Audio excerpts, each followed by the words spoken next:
Okay. Welcome everybody. Welcome everybody to this afternoon session. Hello. There will be a coffee break. Yeah. Oh. So, there will be a coffee break, but before we want to go on, after we've heard so many things about the E-LAUTE project, there are other editions, digital editions on the way, and would like to hear what's going on with John Dowland. We will be an anniversary, I think, next year. Yes, it's an anniversary. Okay. That's right. So good afternoon, everyone. You know, it's okay if you take a nap. I know it's lunchtime. You know, I'll try to be very quiet and very paused. Yeah. No. Anyway, so I think you all agree our minds have been blown this morning with the E-LAUTE project. It's amazing. You know, I still cannot digest everything that I saw. So now we dream. That's what I do here. We're going to dream of what a Dowland online edition will look like and what it may do. And I have more questions than answers. And this is basically just a bid that I'm going to put forward to try to get some funding to get something started. So it hasn't started yet. One last note. I just want to say, on behalf of all of us, the older cohort, that we are delighted to see so many young people here, young scholars doing wonderful work. It's absolutely amazing. Just carry on. It's beautiful. Everything you're doing is amazing. So, thank you.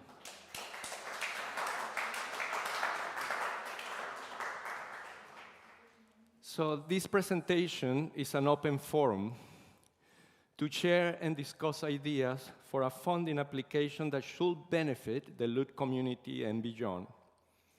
For the sake of brevity, I will call this project the Digital Dowland. And the project is a bid for the HRC, the Arts and Humanities Research Council in the UK, to initially create a digital music edition of Dowland's music. The project is envisioned in 3 phases. Phase 1 will only use Dowland's published works, the songs and concert music. Phase 2 will involve the solo repertoire attributed to Dowland. And phase 3, probably separate funding, will start to replicate the previous 2 phases, but for all of the English lute repertoire. But before we move on to further elaborate on each of these phases, I want to reflect about the pros and cons of something like this. If I'm writing a bid, they want to know what are the risks and how are you going to mitigate, right? So that's a little bit of what we are going to look at. Probably E-LAUTE people can school me on this, you know, so I want to hear more about what you, I'm just scratching the surface here. So the first thing to say about a digital edition, one of the things I really love, and we saw that this morning, is that it's dynamic, as it allows for correcting errors or adding newly discovered information at any time. And this means that the user has access to the latest version of the edition at all times. It will also allow for users to send messages with corrections, suggestions, and so on. It's also dynamic in that users can create a bespoke edition, in my dream, that works for their specific purpose, and we'll see examples in a minute. Traditional paper editions are static, since ideas are committed to paper and may not serve the needs of a particular user. And 3, for instance, it allows for adding more functionality in the future, such as improving the user interface, adding metadata, new fonts for tabs, new ornaments, and so on. So you can improve upon what's there. And there's a lot more benefits, as we all know. So preaching to the choir, but I have to think about these things. What are some of the cons? Sorry, it's supposed to be that. Many complications with typesetting, limitations, font limitations. We saw some examples, some deep dives with Silas and others. So that's very interesting. Sometimes the end of funding means the end of support of a project. That's something that we have to come to terms with. Technologies move on, so there is a danger that the project could become obsolete. Deciding how much functionality to give to the user is a challenge. Not enough, and things like formatting could look weird. You know, if you click the wrong buttons and things, and suddenly it just looks, what is that? There's too many combinations. Too much functionality could mean putting people off from using the interface in the first place. So how do we mitigate some of these cons, if you want to call them that? Well, the project will be built using free open source platforms, perhaps even piggybacking on the wonderful work that is already being done by E-LAUTE. The advancements of MEI, Verovio, etc., all of these different technologies, we saw some other technologies come in, mean that everything remains dynamic. And then the user interface could have different levels of functionality. So a basic level where people just click, I want this, print, done, advanced or expert, depending on what people feel comfortable with using. We can talk more about this at the end. Now I want to just show a couple of specific examples of what I see happening and how it, not so much how it may work, because I don't know that part very well. But so in phase one,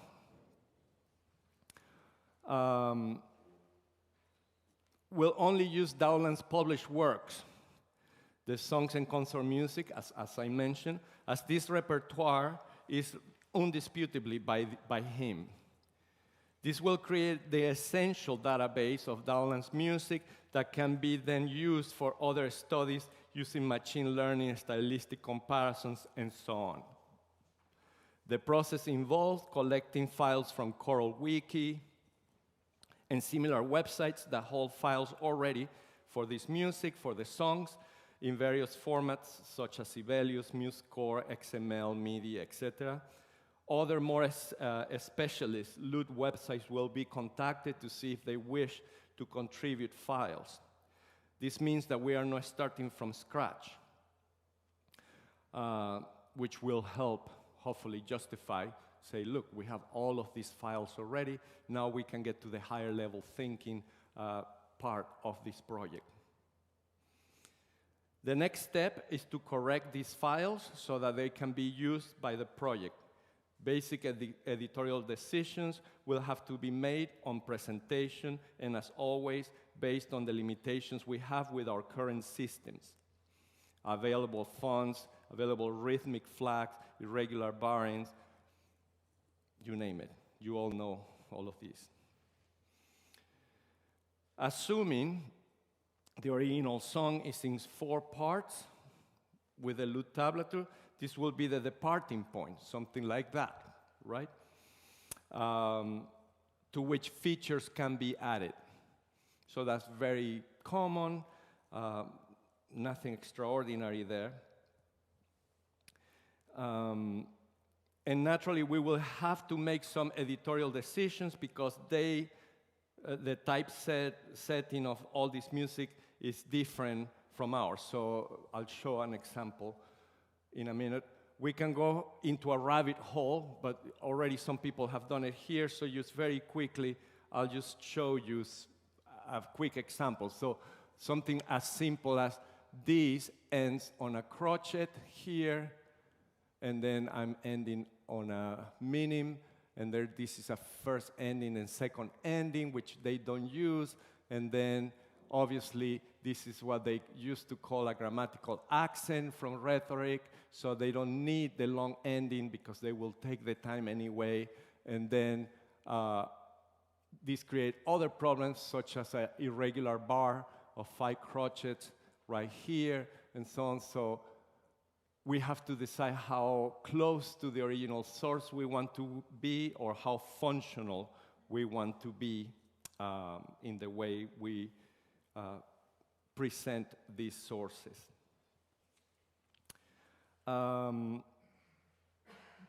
Right. And then, obviously, but a dynamic edition should be able to do a lot more. So, for instance, it should serve early music performers, but also those who don't play the lute, but want to research this music and so on. So this is how I envision that you have a new user interface where you can choose what you want on your page. So in this case, somebody may want the lute tablature, the cantus with the original clef, and a keyboard transcription. Or perhaps you want a guitar tab plus a guitar transcription and the cantus on a treble clef, and so on and so forth. So we can have many different, I have a cantus and a tenor, singers, so soprano and a tenor, so I have those two parts plus a lute transcription so that the singers can see what's happening, plus the lute tablature, and so on. And the way I dream this will work is that people at a very, very basic level just choose what they want, the things appear, and then they just print their page for what they need, which is what Sam was asking about this morning, is that right? More or less. Well, I mean, you can also have, of course I didn't do it here, but you could also have the facsimile underneath as an extra line right there, you know, matching all of that.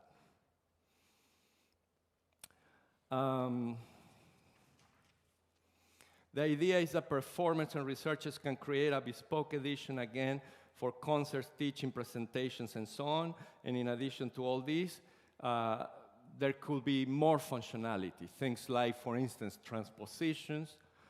People could transpose for a different lute or for a different instrument, and so on. Different ensembles, singing, and whatnot. Alternative text.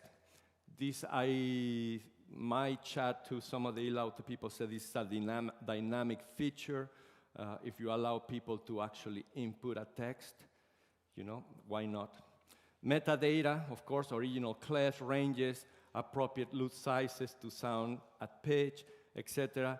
And editorial notes for errors, ficta, decisions, and so on, which now I understand there's annotations for these different things. If you see a tab that needs to be changed, there's a coding annotation that you can embed. Right there, that's absolutely genius. I love that. And one of the important things that I really like is that when we do this, we get all the data in the background. Then we can use all of this for further research, like machine learning things and so on, which I've done some experiments with Rainier in the past quite successfully. So this will allow us to do more of that.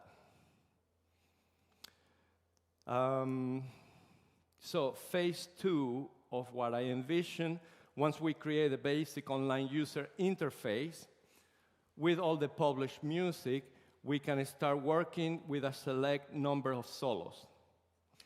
As we all probably know, Dowland's solos are much harder to attribute. We were just talking about that just now. Something he was annoyed by, as evidenced in the preface of his first book of songs, when he says, "There have been diverse lute lessons of mine lately printed without my knowledge, false and imperfect."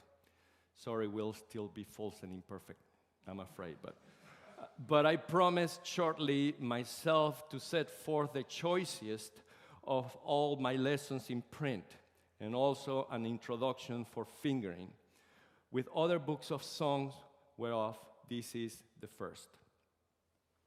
So what we know is that he was happy with his books of songs, and probably the concert music, and that's why we start there. But the solos, as we all know, are more problematic since they survive mainly in various manuscript sources here and there. Having the database of songs and concert music will allow us to do different types of analysis, as I mentioned. So what kind of analysis can we do? Well, perhaps we could start by comparing the various lacrimae to the manuscript versions, right? So we have versions that he was happy with, and then we can compare that to the solo versions that exist in manuscripts. Then we could compare the solos that are derived from Dowland's lute songs, and so on. So we build knowledge on Dowland or on what's done from departing from what's his, and then we start to understand a little better what's happening. In other words, we always depart from the sources, attributions, yeah, this will allow us to gather knowledge on the way Dowland composed his solos. The more extensive the knowledge, the better we can answer stylistic and compositional questions. And then, obviously, phase 3, once we have the user interface online and the published works, plus some of the solos, it will be very easy to take the next step of adding all of the English published lute songs and concert music. This could be done by applying for new funding or by crowdsourcing from the lute community. By this time, we should also have a very clear set of rules for the processes, such as typesetting, creating the various transcriptions, and so on. And so I leave it at that, nice and short. Just, I want to hear from you. Thank you.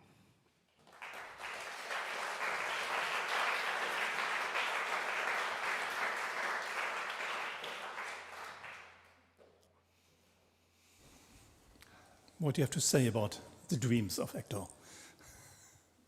The MEI police. Are they going to come after me? Yes? No, never. No. But when you said, I would like to hear more names, so we could suggest some names for the project. Oh, yes. I have to say the obvious download. So digital. Drop the mic. Yes. That's great. Yes, of course. Okay, download. Okay. Downland. Thank you, Hector. I mean, it's the quagmire of the whole project is going to be the lute music, and that's what's so interesting, I guess, to maybe many of us, and how that is going to, how you're going to sort of, I know you see that in the corner of your project, but it's looming, coming closer to the middle. I mean, you can look at it the other way around. That's, let's say, for the sake of argument here, we depart from what E-LAUTE have done, from their platform, right? The platform is very well designed for lute tablature. Yeah. Right? So the challenge then become the other parts, the singing parts, right? So applying for funding to just add that on top of the E-LAUTE may be a way to actually grant that, say, look, this is a wonderful platform, this is what's happening, all of this, we are adding this section to that, and then move on from there. The inputting of the solos, let's say we want to put every solo that is ever been credited to Dowland, that's just donkey work, really. You know, the nice thing, it will be, once that's all in, the analysis that we can do with machine, with a stylistic, with so many of the examples that we have seen in some of the papers. How is it ornamented? How many ornaments, signs appear? All of these different questions that a computer can answer in like seconds, instead of us just counting everything. Yeah. I guess I just put this out because I don't know what the answer is. Whether we lose that older element of connoisseurship, and I say that in both a negative and a positive way. The negative way is perhaps how the Polton Lamb edition had looked at things, accepting all attributions and using a sense of taste to guide them. But then you would talk to Nigel North, who's done a new edition, and then you start to be more convinced of how a player understands these things and how a player makes decisions based on a number of other things that don't involve machine work, Yeah, of course. donkey work. So, Of course. and I wonder whether a new standard gets set each time we do a new Dowland edition, and then that becomes yet another place to start, and then another place to start. Sure. I mean, to me, there are two things here, right? One is that an online edition and what Nigel is doing are quite different. Yeah. Right? So on an online edition, if we can even call it that, we can throw the kitchen sink. Right.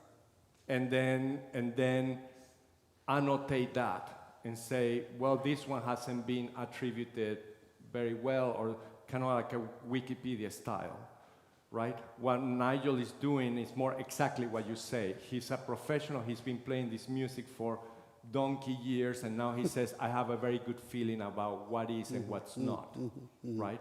And that's equally valid in a sense, right? But I always see the machine versus what we do as musicologists as going together, as the machine creating glossaries that we can look at. My experience every time I do an experiment on this, with machine learning and things like that, is that it shows me blind spots, things I didn't see. And it might be something as ridiculous as, look at the range, the overall range that happens between this and this for all of these different types of songs and things like that. And you're like, oh wow, what does that mean? Right?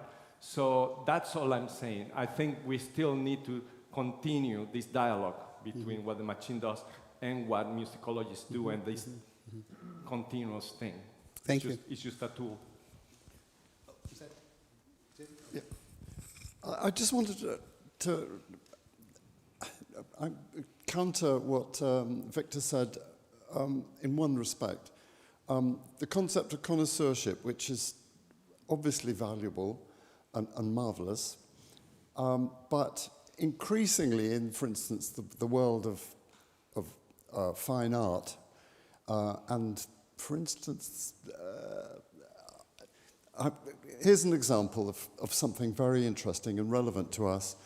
The famous Vermeer painting of a girl playing a guitar. Everybody knows this, and David Van Edwards did some very interesting work on that. And he looked at, from an instrument maker's perspective at it. Now, we know that Vermeer was very concerned with very similitude. He wanted to get things looking exactly as they are. But the purfling on that instrument is all wrong. It looks as though it isn't the same. It isn't an actual guitar. It looks as though it's possibly a copy of another painting. But of course, there is another copy. And there's controversy between those two. Now, that's a classic example of where connoisseurship, which says, oh, these fine brushstrokes exemplify how Vermeer, at this stage of his life, was trying to express the ineffable quality of this, that, and the other, and the place of music and society, and all these things. That's fine. There's nothing wrong with that discussion. But to have that alone, without this rather more empirical study, and I think we got the same problem here. And there's a famous PhD thesis from the 90s by David Taylor, which looked at Dowland's music, lute music, and he reduced the actual number of pieces that we can actually say, yes, this is Dowland, become very small. It's about 20. And the Poulton Lamb edition had 92 or thereabouts, and then a whole lot more have been added since. And each time a piece is added from a later source, you start to wonder, now really, and you know from your own studies of Francesco's music that what we at one time thought of in our connoisseurship way, this is typical Francesco, it becomes almost impossible to credit, if you look at this. So we need parallel approaches. We need a multitude of approaches which can all be brought to bear on this thing. And I think this kind of project will make that possible. I agree, and it will be, to me personally, it will be very interesting once we have Francis Cottin and Daniel and everybody in to do this machine learning work and say, what does this look more like? And things like that. I'm not saying we're gonna get straight answers, but I'm sure we're gonna get blind spots and things that we're like, oh, that's surprising. I wasn't expecting that. And that happens every single time I do something like that, you know?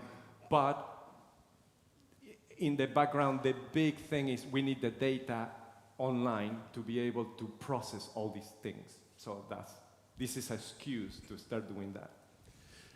Oh, yes. I'll go with Victor here. I think that doing the legwork individually to try to make Dowland's music, say, for a lute player, their own, to find that voice. I think if you do it through a machine, you run the risk that you think you've got it all, or you're looking at what the machine did, or what AI did, right. You know, down the road. I agree that it's a valid database, and it produces all kinds of interesting results. Yeah. But I suppose what I'm saying is, we all approach Dowland's material in different ways, and I'm more on the side of I want to go so deeply into it, I mean in this case, that I can make a piece and play it in the concert, and someone who knows Dowland's music doesn't immediately know that I made the piece. In other words, that it's well enough within the style or stylistic grammar that I got that. That's my personal 2 cents. That's a wonderful point that you're making, and it speaks to our conception that we struggle so much. Somebody was mentioning 19th century Beethoven or something earlier on, this concept of this is the work of Dowland, which is something that is in new musicology. It's like, who cares? What you're alluding to is that we can learn features of Dowland as like Hoppy's done that many times, adding on to pieces that are too short or something like that in the style of. So I believe that the machine can show us features that happen a lot that then we can study and put in our fingers. And even a person that is not like Nigel, who's played through all of Dowland 1,000 times, can learn those features quite quickly and become very familiar with the style without putting all of those miles of learning years and years and years of internalizing the style. So that's kind of some of the benefits that I see. I'm not attempting here to say this is an absolute Dowland or that's an irrelevant question at this time. And everything, and maybe even something that appears in Margaret Bohr lute book might be more or less by Dowland because it's somebody's representation of what they heard Dowland do, and it's very much in the style, but it's slightly different. We will never know. That's the answer. We will never know. And it's in the spirit of that music. Last question? Yes, I have a little contribution, because in 22 we had a conference in Bremen, and I'd like to show you something. You want to plug in? Is that what you want to do? Okay. Here.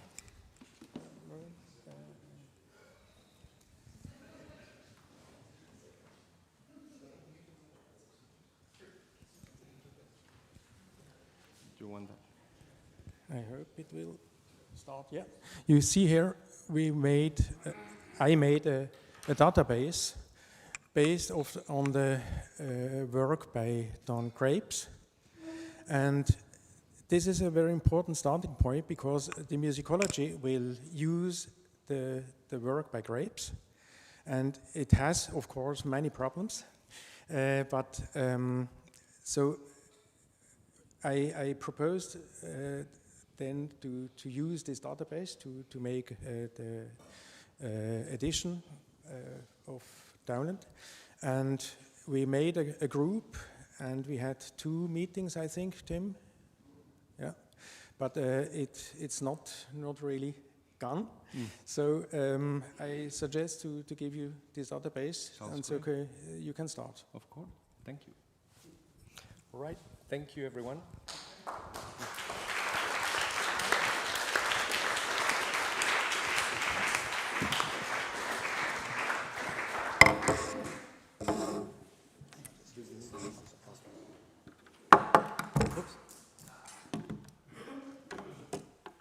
Thanks. This is muted.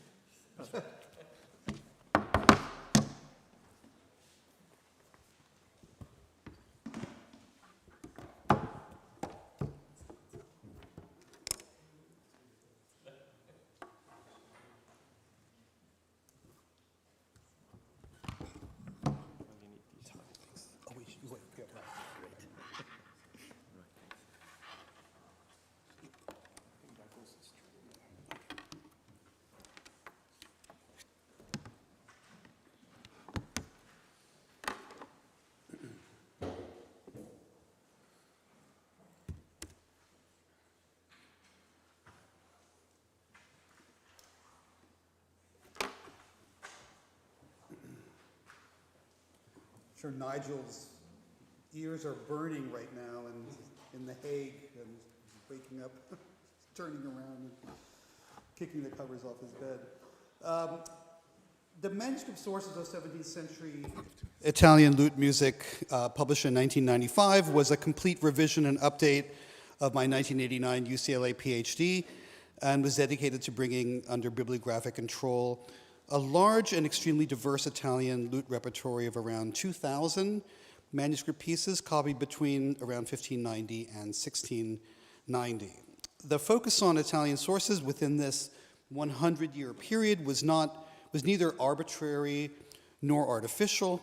The early side of the time frame witnesses many material changes in the repertoire, namely the decline of printed sources in Italy after 1600, and the emergence of larger instruments like the archlute and theorbo. And on the later side, by the steady decline in the use of Italian tablature itself, as lutenists, at least in Italy, increasingly abandoned tablature and turned to using staff notation. Over the years, the book has become an important and, I think, durable reference tool for both lutenists and those studying instrumental music of the 17th century, since it was not just a description of the manuscripts like Berdeker's Rhythm or a mere inventory of titles like Meyer Rollin, which were both very valuable, but also it provided an inventory of every piece in both tablature and transcription, and it reconstructed the history of each manuscript and identified, when possible, composers, owners, provenance, and scribes. It employed paper and watermark analyses to assist in dating the sources, and it gave an analytical and performance synopsis of the music contained in each source. The book also included information about invisible manuscripts, such as those that had recently come up for sale at auction, that were lost, or that remained inaccessible in private collections. Probably the most widely consulted section of the book has been the inventory of almost 500 pages, which you see on the right, that provided both tablature incipits and a modern transcription for the almost 2,000 pieces contained in the 52 manuscripts that were described. Now, 30 years later, the discovery of many new manuscripts and my ongoing reevaluation of existing ones have increased the number of known sources from 52 to more than 80. These discoveries fill important historical gaps in our knowledge of the period. Consequently, I've undertaken a complete update of this catalog, a process I began in earnest about 18 months ago. This revision will be done in collaboration with Franco Pavan and will also incorporate the important new research that has emerged over the past 20 to 30 years. And it's a kind of a crazy project, given the fact that it took me 10 years to complete the first one.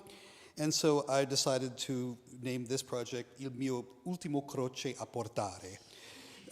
And so I anticipate that the manuscript sources of Italian lute music will be completed by the end of summer 2026. And I should also mention that another reason for doing a new revision is that it's sort of impossible to buy these days, and I keep asking people whether they would like PDFs of this, but I went online to see if I could get a copy a few months ago, just before Father's Day, and there was one copy on sale for $850 used. And so we can actually say that we don't have to call it the manuscript sources of 17th century Italian lute music, but how about the 17th century Italian lute music?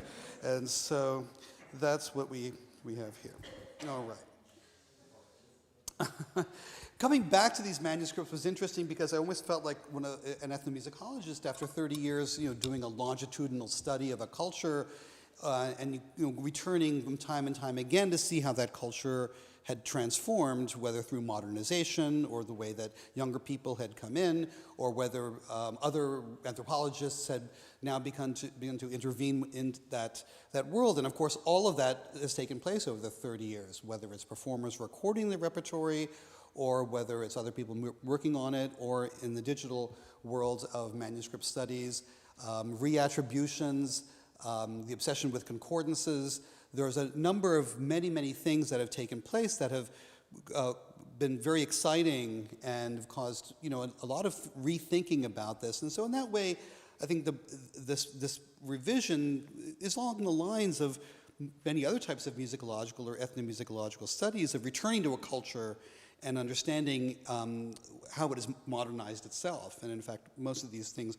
are, in a sense, a modern world. So I'll take you through some of the new research that has really informed some of the new perspectives. And of course, one of the main things was, of course, the long search for Kaufsberger's Libro Terzo. Finally, in 2001, was concluded when the book came up for auction. I actually bid on the book, stupidly, and knowing I would never get the book, because Yale University bought it, and their policy was highest bid plus 15%. So of course you could never outbid Yale, but they were very kind and produced photocopies very quickly for anyone who wanted it.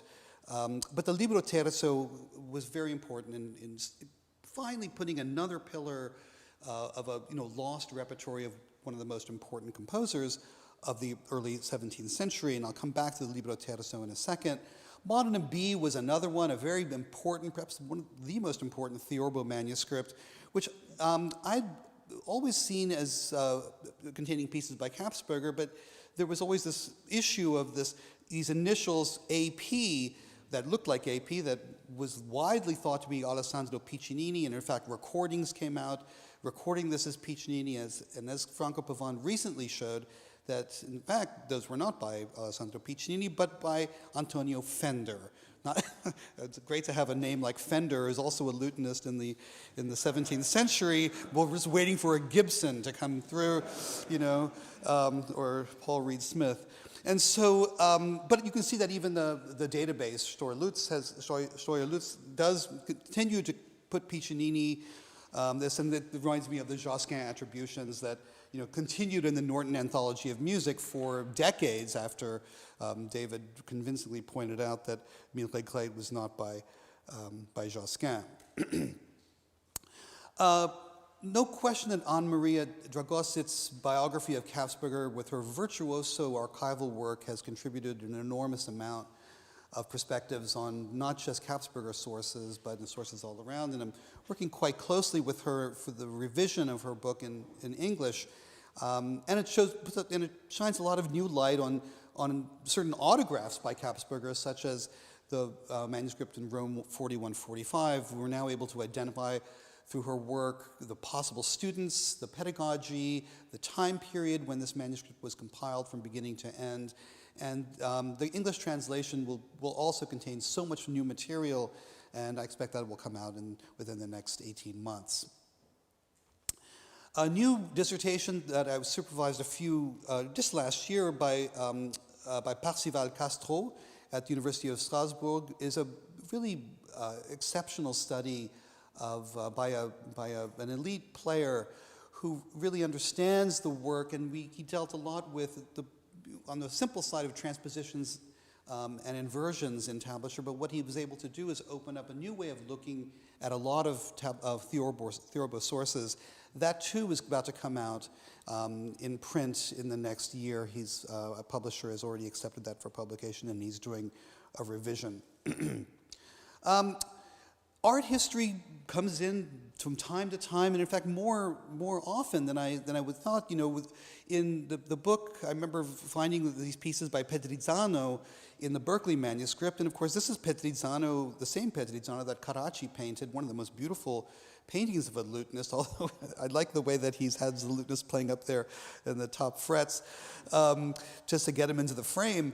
But Petrizzano, you know, we're able to now associate a painting with a player, with the archival record, and in fact a piece or two in the Berkeley manuscripts. The same thing happened with Colin Slim's, or I think this came out, this painting on the left was published by Robert Spencer of when he quickly saw it before it went to auction, and it was the portrait of the lutenist Girolamo Valeriani, Ferrare's lutenist, and Colin transcribed the piece that's found in the book, and this constitutes yet another source. And enough archival material exists on Valeriani to place him within Modena and Ferrara and the Bologna triangle, where the theorbo was quite important. Other manuscripts were badly cataloged. Not badly cataloged. There were certain errors in the cataloging. One was the Harvard Houghton Library manuscript, which contains mostly songs, but it does contain a few early 17th century pieces. I saw this a long time ago when John Ward owned it before he gave it to Houghton, but I completely forgot that it contained some of these songs. But what I like also is the fact that it exists still in its bifolio format, and it shows you, before the pages were cut, how lutenists actually did write their music down and then cut them, and then we realize, where the pages were cut and sometimes why these bindings swallow up so much of bar lines in the inner sections of the book. But the Houghton Library is a wonderfully interesting manuscript, even if the music is not that interesting. Some new discoveries have recently come up. Right after the book came out, this manuscript in Paris was shown to me by François Pierre-Gois. And when I looked at this manuscript, it was the same hand as a very important Florentine manuscript now in Naples, 7664, and in the same hand containing the same pieces, a manuscript that takes us right into the circle of Rossi and Caccini, and containing intabulated accompaniments of some of their songs.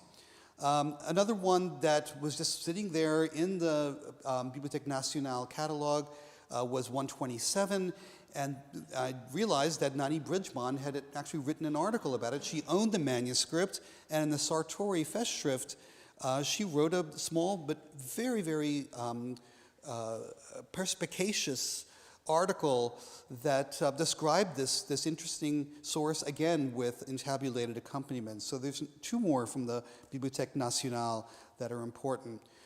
Another manuscript that came up for auction through Lubrano last year was this one, and if you get the Lubrano catalogs, occasionally they do come in. This is a single bifolium of $22,000, 500. It was to me an extortionate amount of money, but Berkeley has a donor that provides money to acquire manuscripts, and they have to spend the money every year. So they went ahead and purchased it, and when I saw the description, it struck me that this was very similar to the Florentine manuscript 31, which is also a dance treatise. And you can see here the beautiful little folds of the Berkeley manuscript, one of those dance master manuscripts that you can slide into your pocket, and then describing the Barriera Balletto, one of the most widely circulated manuscripts, pieces in the 17th century repertory.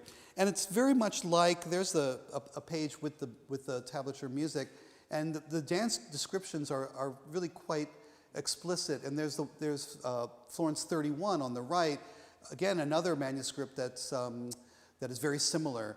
And so these two can be thought of as a group in a certain way of manuscripts owned by dancing teachers for instruction in dancing containing lute tablature, as we know from Negri and Caroso.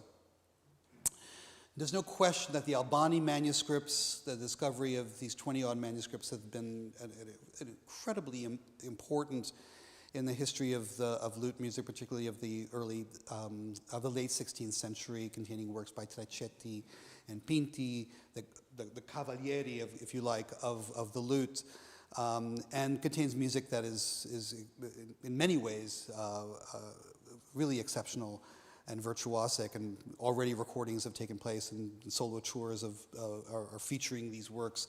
And the Albani sources are now impossible to see in person, in vivo, but the manuscripts are available from the online site. Some of the most interesting things happen to be these concordances. Actually, I should say that what's interesting about the Albani too is that it fills in a big gap of Roman lute music, which for me was really represented by this Angelica manuscript, Angelica 1608, which I think was owned by Vincenzo Giustiniani. The manuscript history puts the source right in his hands. It's a very, very quickly copied source, but containing exceptional music like the Albani manuscripts. But Albani fills this out so much more. And what the Albani also contains, it contains some interesting pieces. That, for example, this intabulation of a Gesualdo madrigal, which is very, very rare. I don't know of one other Gesualdo intabulation of this in this period. And here we have one the Albani. So that these fill in even more gaps. And intabulations are very rare in the 17th century repertory. Some private collections are important, and I'll just talk about three of them. The Zayas, the older Schneider manuscripts, and a new one that I found in Trent.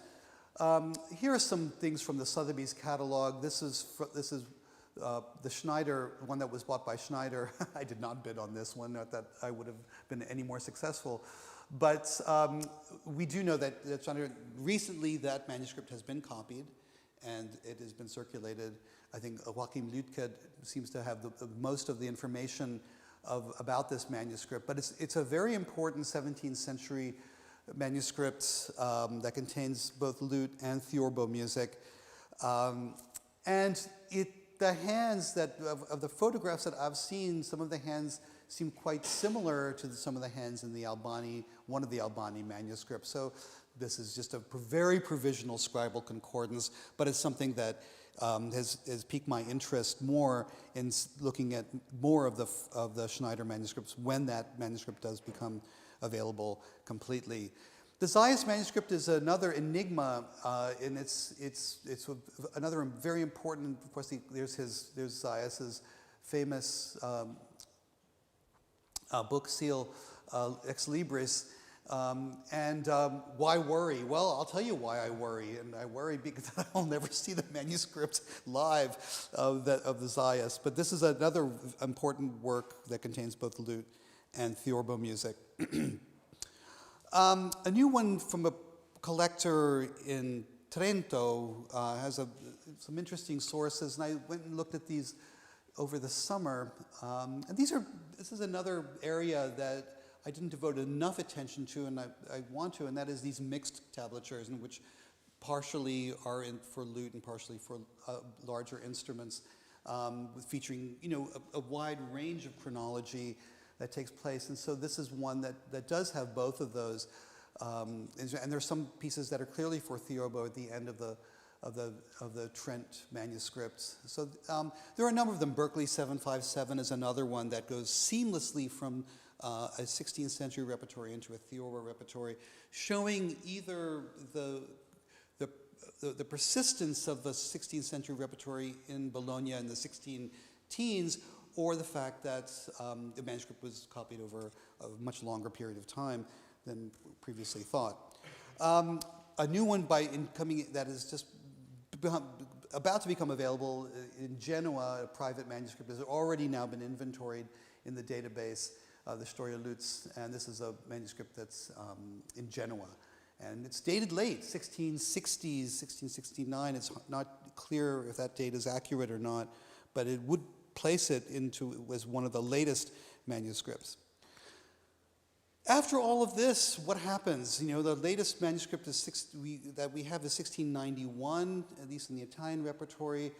By that point, lutenists have started to move outside of tablature, and I know it's probably not correct to talk about pieces not in tablature at a conference devoted to pieces in tablature, but the 18th century sources would provide a postlude to the revised edition. And of course, outside of Zamboni, who's one of the last ones to write in tablature, and probably the 18th century composer whose music is by far more sophisticated than any of the other sources. Besides Zamboni, there are some others. Of course, Dalla Casa wrote in staff notation. People are very familiar with this book because it was published by Spes many years ago, decades ago. But, and then of course the Spencer material, which is now in the Royal College. He has these beautiful concertos, or concertini, for archlute, where the archlute plays both continuo and solo, but there are others very much like it. At Christie's, a large collection of manuscripts was sold by the Calori Provana Baliani archive. It was bought through the intervention of Claudio Scimone, and ended up in the Biblioteca Comunale or Civica in Padova. And you can see even the musicology department of CNN has said that this is one of the most important collections, right, of the musicology department of one person at CNN. On the 13th of June, too, which is St. Anthony's birthday, so it was good that it went to University of Padova on St. Anthony's Day. There's the inventory, and I'll show you a few images of these manuscripts. There's one right there for archlute. There are about 5 of these manuscripts in the Calori archive, and more exist in the Antoniana library. This is probably the last source that I have found in tablature for the lute in the 18th century. These toccatas, probably pedagogical exercises in tablature. But quite interesting, these seem to come from the Tartini archive, and maybe these are part of the works that Tartini brought from Prague. The hand looks very suspiciously not Italian, but this was more work needs to be done to see how Tartini and these manuscripts are maybe part of the same collection. Okay, so where do we go from here?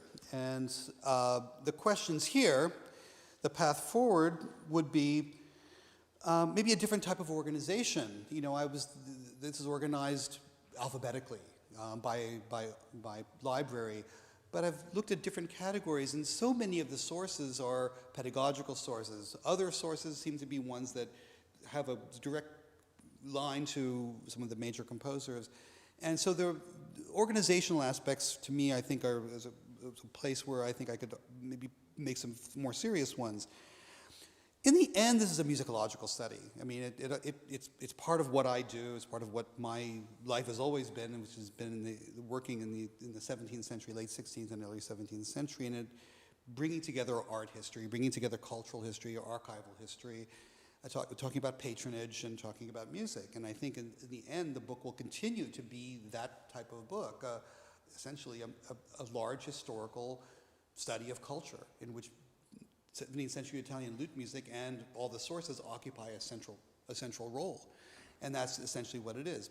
On the other hand, it does have to move somewhere in the digital world. And that's going to be the next big step, is what to do with all these incipits that have already existed. These were done through the work of Miles Dempster, the late Miles Dempster, whose Omnitab software produced these.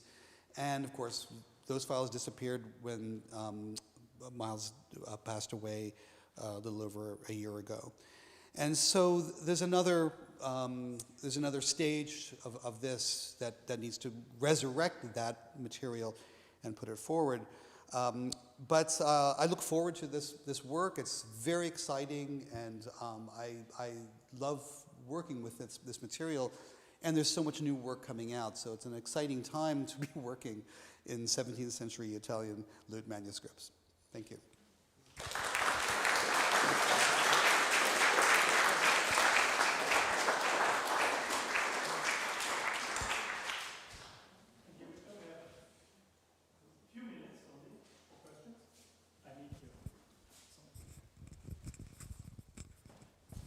full of riches, as always.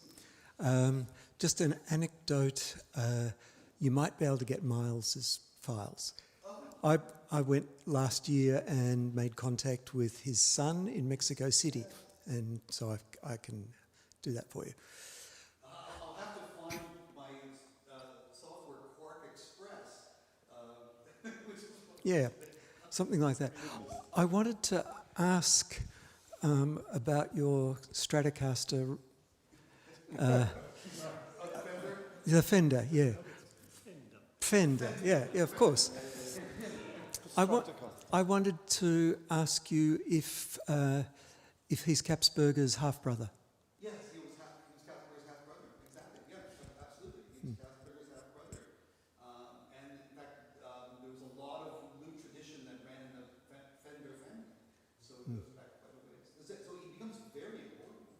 Exactly. He's kind of unknown because he provided the money for the first book, didn't he? Exactly. He kind of collected them, collected for Kapsberger, who was a nobleman, or at least expressed his nobility as a strong passion that Fender felt. Yeah. For those who haven't caught up with it, when Kapsberger's father died, very quickly after that, his mother remarried Mr. Fender, and this was their son. That's right. And an exceptional player, too.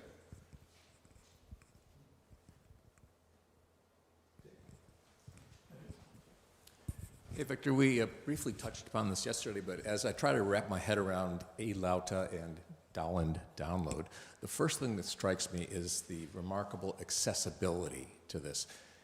Your book is $850 if you can get it. Even your Galileo book is out of print. Yeah. No, well, it's now taken over by Springer, so Springer's publishing. So until recently, it was unavailable, pretty much. So you have experienced this, and are you concerned that that is going to happen again with this? And are you thinking more seriously about a digital approach? Oh, absolutely. How much is the Bribbles Joscan book? It must be. Oh, it's now in paperback. Oh, okay. But yes, but no, it's absolutely true that an online version of this book is the only way to go. Probably, you know, the only other reason to not do that would be that libraries still have this budget that they want to use. But no, there's no question that a digital book is going to be the only way to do that.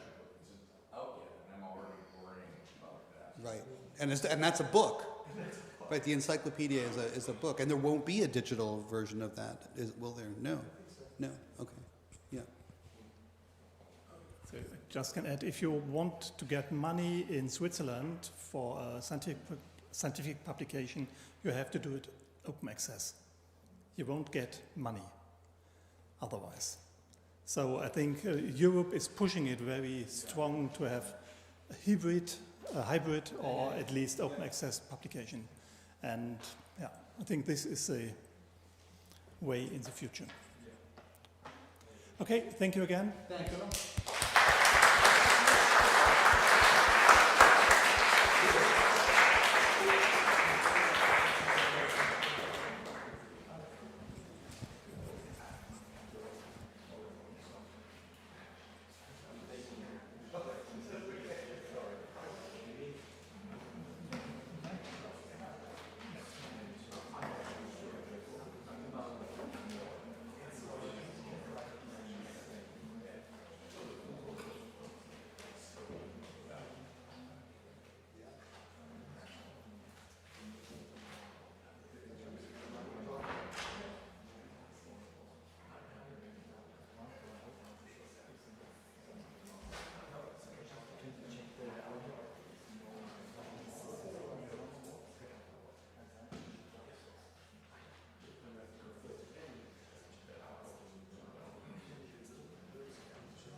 Mute now, yeah. Thank you. Good afternoon once again. And I would like to continue this discussion about sources, bibliography, catalogs, but in little different direction. So let's start.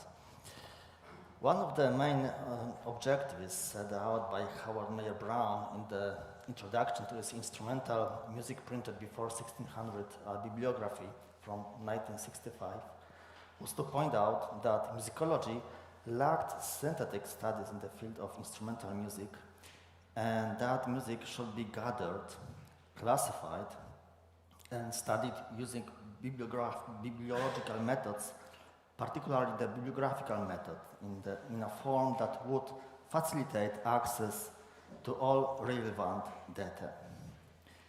An interesting remark is also found there. The term mensural notation, therefore, is not meant to suggest that tablatures are not measured, end of quotation.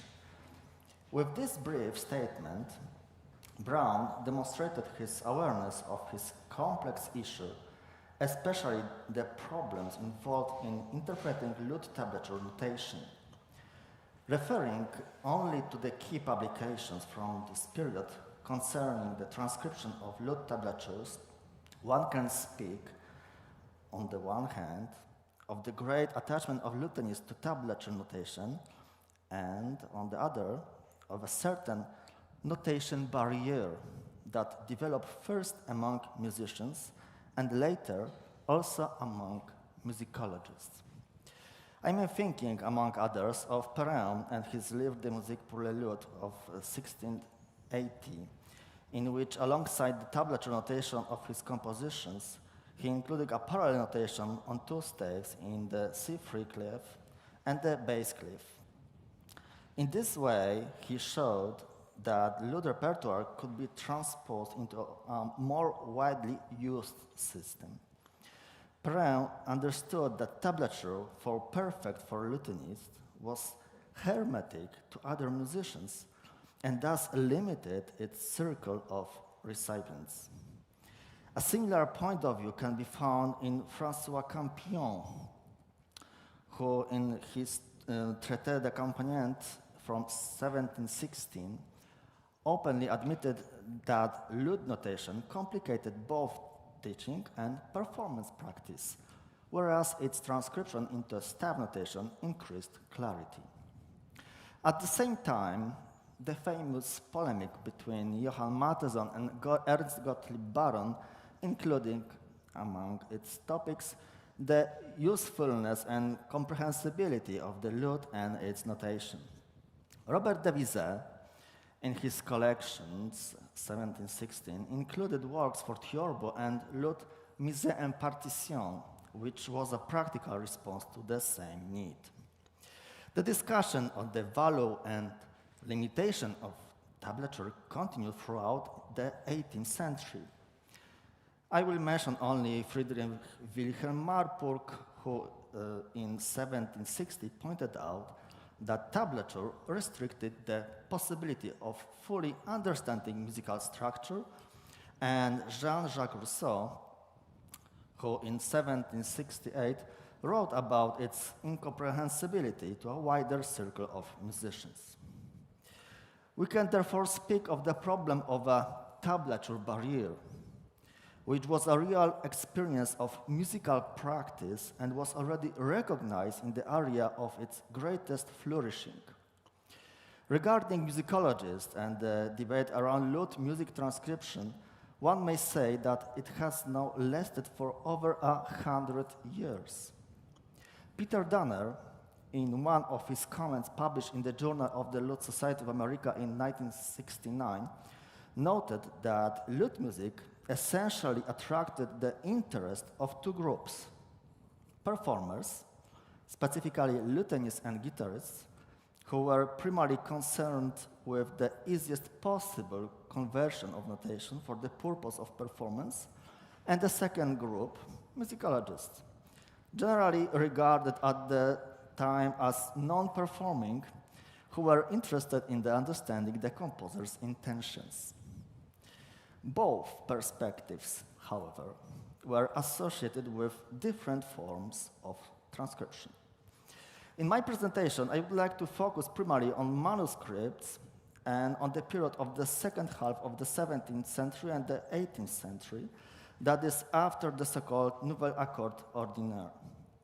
By that time, the lute already had a relatively standardized tuning, the major-minor tonal system was in use, and musical texture was increasingly tending toward the homophonic, even though a considerable number of compositions employing polyphony still existed.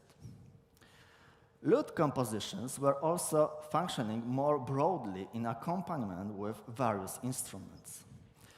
Let us look at this from the perspective mentioned by Brown in his introduction, namely the bibliographical one.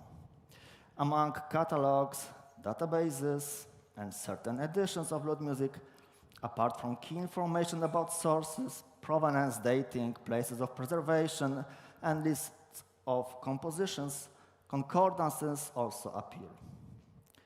Interestingly, the concordances, which are often extensively listed, usually refer to other lute sources.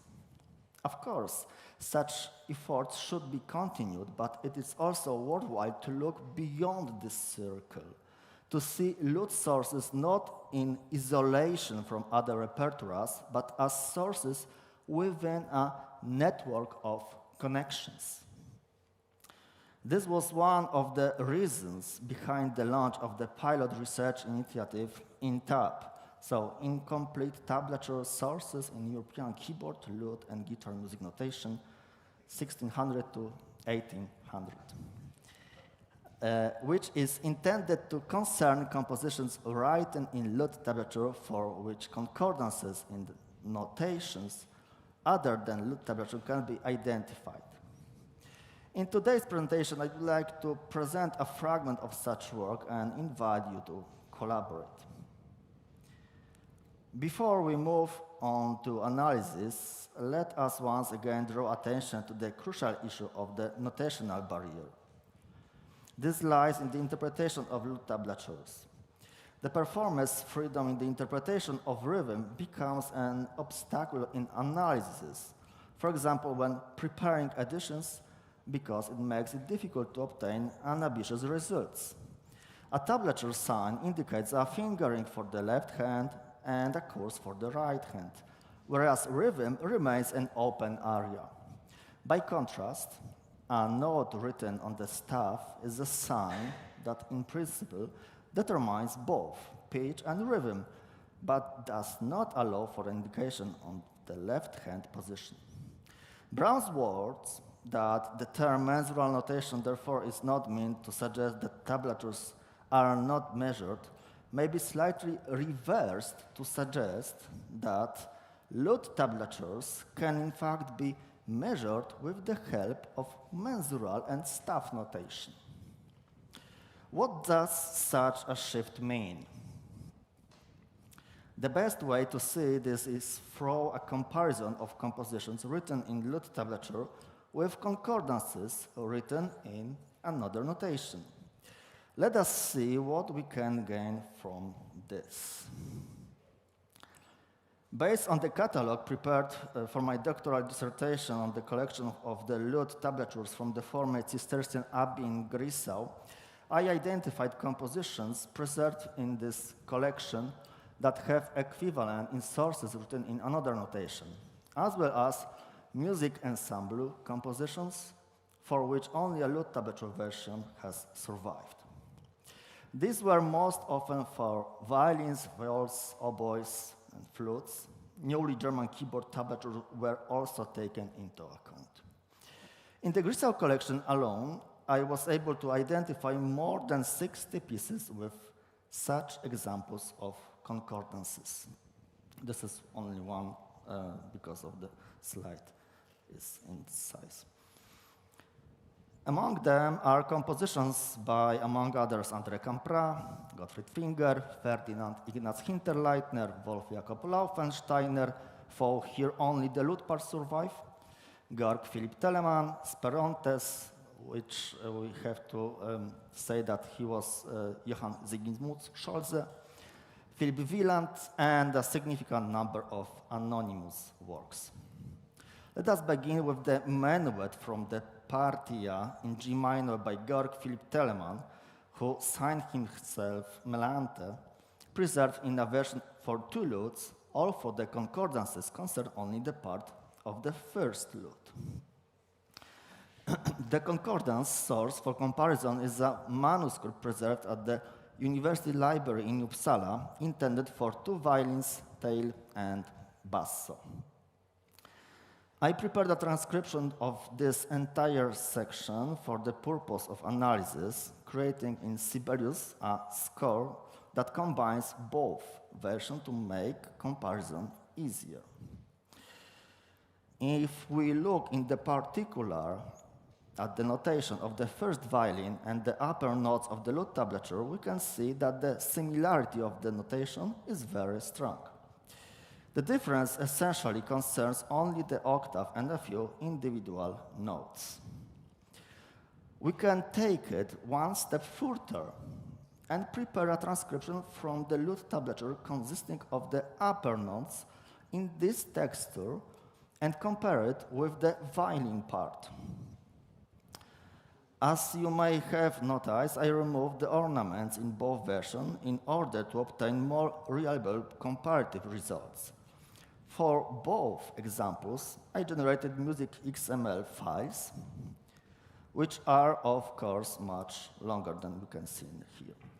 Next, using Python and with the help of a computer science colleague, I converted the notes into MIDI values, that is, numbers corresponding to pitch in semitones. This allowed us to create a visualization of the melodic contours. Here we can clearly see that the upper lute voice and the violin part share almost the same structure, with only slight deviation and an octave difference. The similarity in the occurrence of the same pitches in the same places is quantified at over 74%. A similar strategy was applied in the comparison of a 1700 printed edition with a manuscript from the Griffiths lute tablature collection, using the example of the aria Aimable Vainqueur from André Camprat's opera Ession, with its lute tablature substituted. In the printed edition, this composition was intended for performance on a solo instrument, example gratia flute with basso continuo accompaniment. I transcribed the entire composition from both sources and then extracted the upper note from the tablature version, comparing them with the part in the printed sources. Let us provisionally call it flute part, since the print does not specify an instrument. I generated music.xml files for both examples, which allowed me to create a graph. Here, the convergence of pitch and note sequence between the 2 versions amount to just under 62%. Thus, we can still speak of a relatively high degree of concordance between this lute tablature version and the printed source. In the third example, I reached beyond the Griffiths collection to printed works by Esaias Reusner the Younger. He included one of his courants for solo lute in the collection Deliciae Studinis, published in Silesian Brick, in 1667. A year later, he reworked the same composition for music ensemble, for violin, alto, and tenor violas da braccio, and basso continuo, in the collection titled Musikalische Tafelerlustigung, published also in Brick in 1668. I carried out the same procedure as in the earlier examples. I transcribed both sources, extracted the highest note from the solo lute part and from the violin part, generated music.xml files of these extracted voices, and then produced a graph. Interestingly, in this case, the agreement of pitch and sequence amounts to only 13.45%. This is primarily due to the polyphonic texture that Reusner introduced into the composition, as well as the fact that multiple voices, not just the highest or the bass, play a significantly greater role in shaping the musical structure.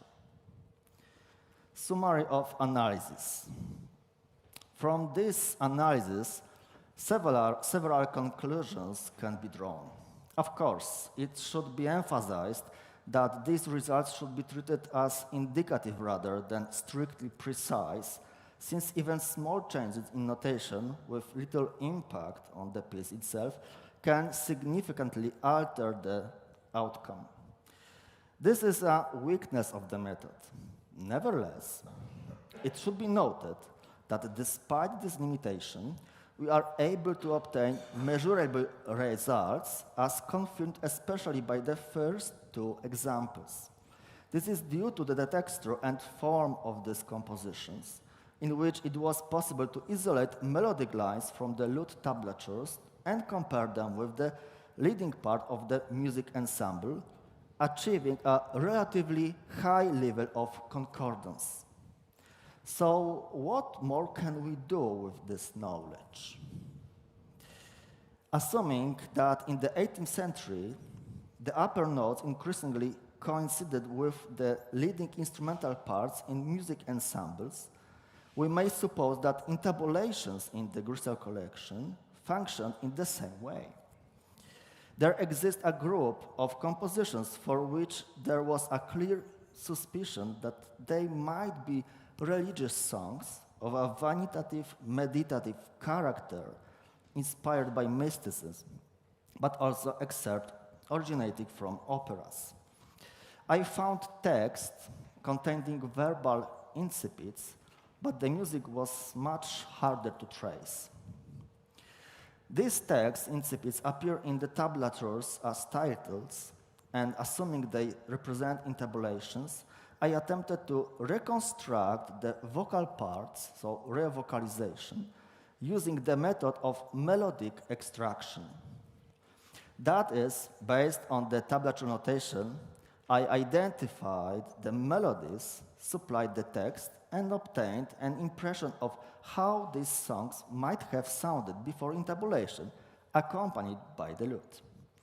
This material was used for a concert as part of the Radix Polonia Festival at the former Cistercian Abbey in Krzeszów, so German, formerly Grisau, which took place on the 18th September 2022. Let us listen to a fragment of one of them, Sollen nun die grünen Jahre, which I attributed to Melchior Hoffmann, and which comes from the collection Musikalische Rüstkammer from 1719. A short video and recording were produced as a promotional material for the concert.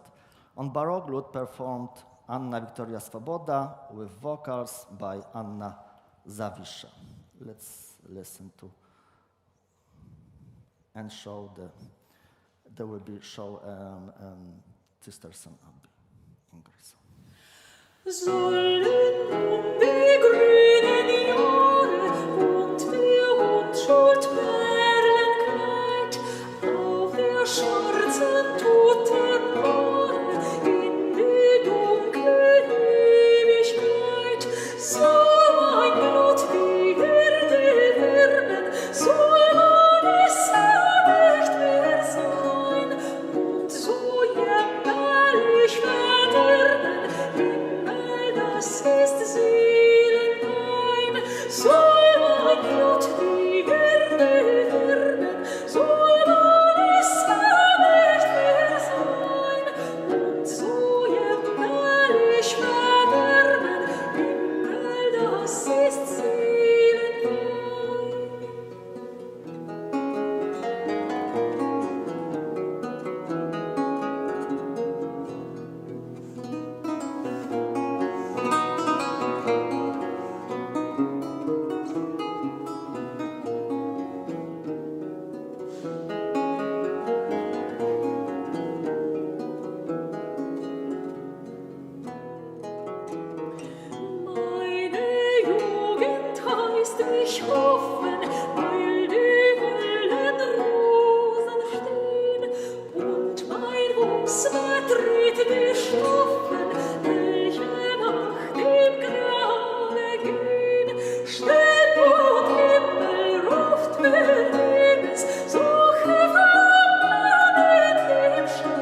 On the margin, I can add that this church, which you saw already, the Bright Church, is the place when the sources from Royal Library of Berlin were preserved.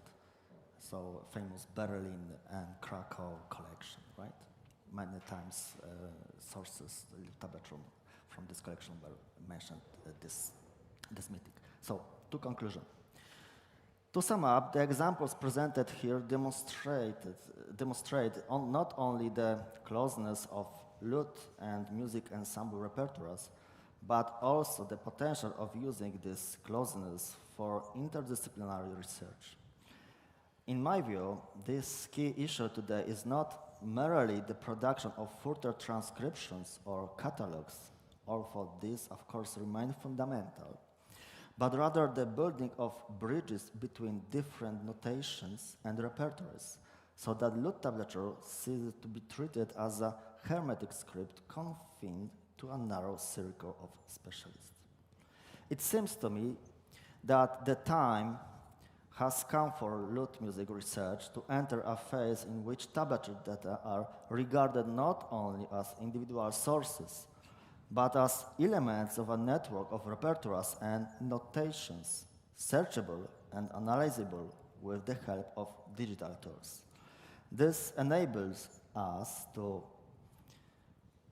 carry out more complete reconstructions of repertoire, create comparative corpora useful both for musicologists and performers, and in the longer term, train models for the recognition and transcription of tablatures.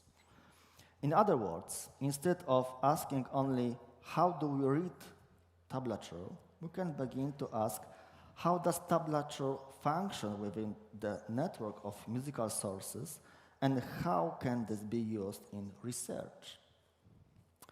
In this context, the INTAB initiative, Incomplete Tablature, has emerged with the aim of systematically studying concordances between lute tablatures and other notations of 17th and 18th century music.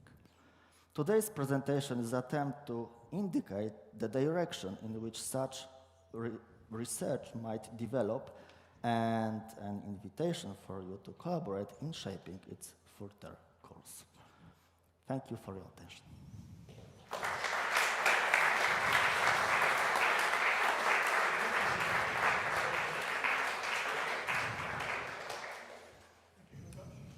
A few minutes before the coffee break for questions, remarks.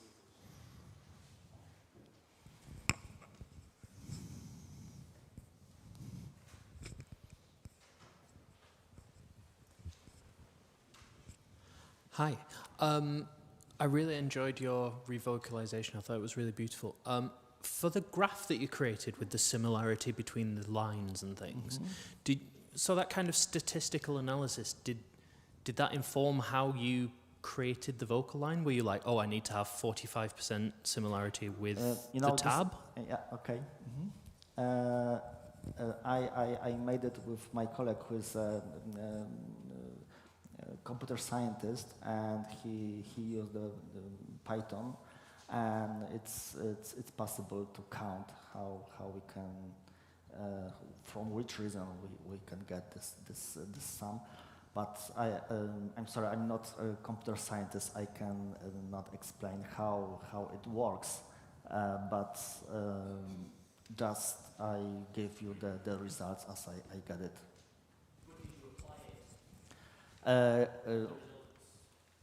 Could you repeat, please? Did you apply the results to your approach to the revocalization? For this presentation, not, but I previously, before when I prepared the revocalization, I made so many similar analysis without counting like that. So I prepared this revocalization before this computer analysis. So now I can prove how it could be works in the larger scale, but before like analog, working, I made it so many analysis.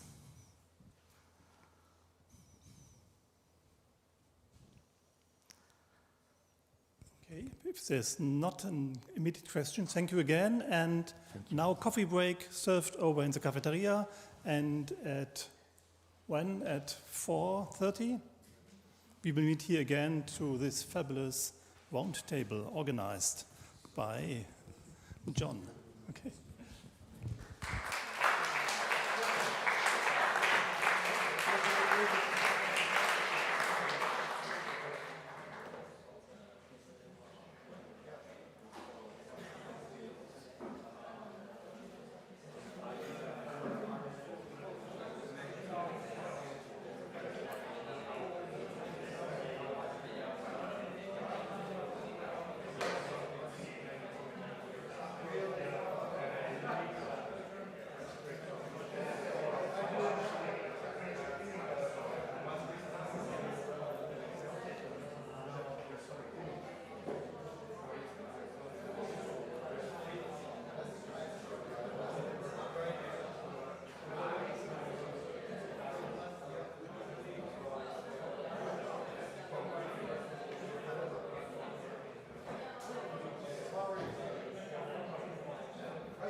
Okay, we are back here for the last talk session of the day, and you can't hear me. Can no? All right, I'll yell. Okay. This session is in my usual improvised style. Improvised. It's not a planned round table. We haven't got questions that we're going to ask each other, but I have asked a few people to join us up here on our round table. Andy, Andreas Schlegel, Tim Crawford, Victor Coelho, who hasn't dared come back yet. He's gone? But he promised. Kateryna and Eileen, come and join us.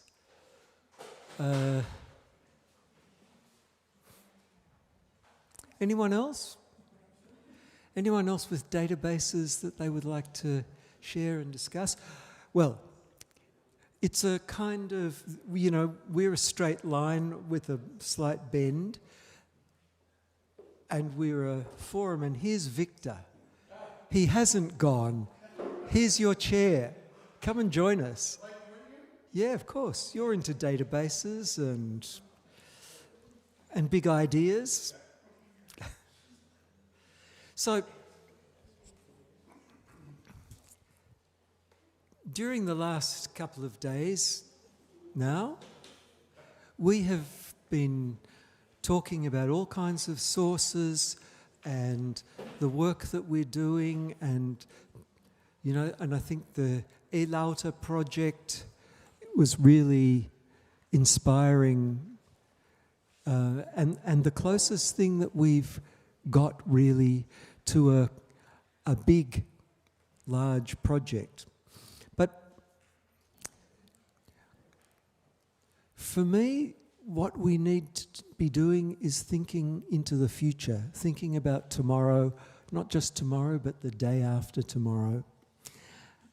And I think what the case is with most of us is, you know, well, certainly my own case was when I started researching and compiling information, I used to do it on library cards, and then God invented the computer and shifted to databases. And most of us started databases for personal use as a way of collecting information for ourselves to use.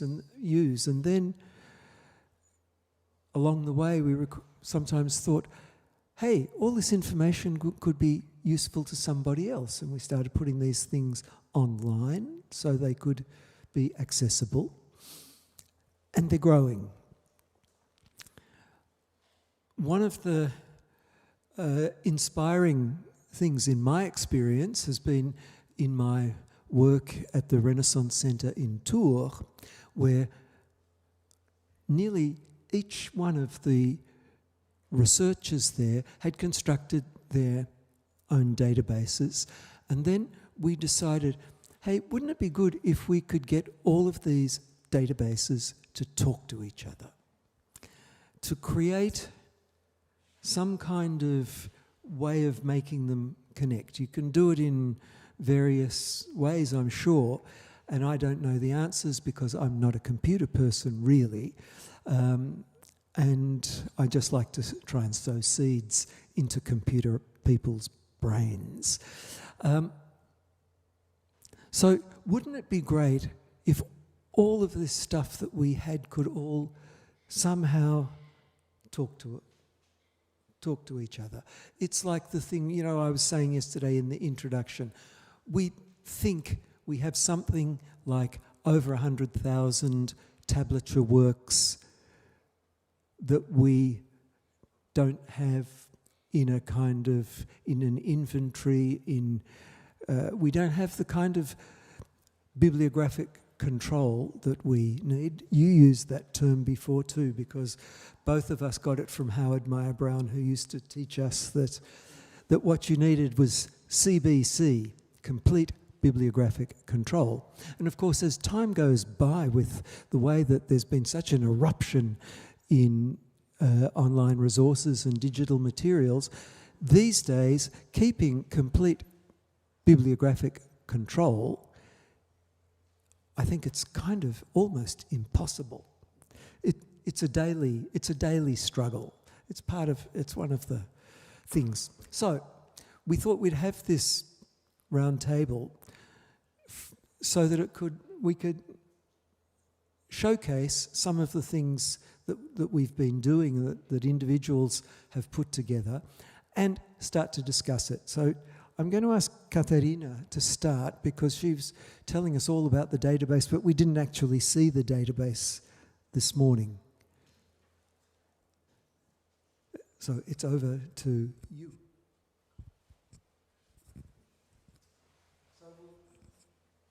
Yeah, thank you, John.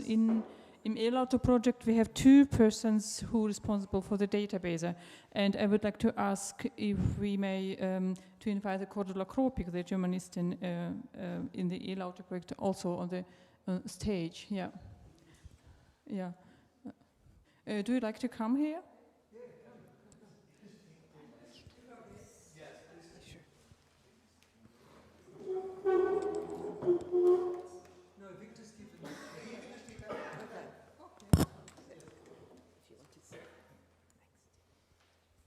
Thank you very much.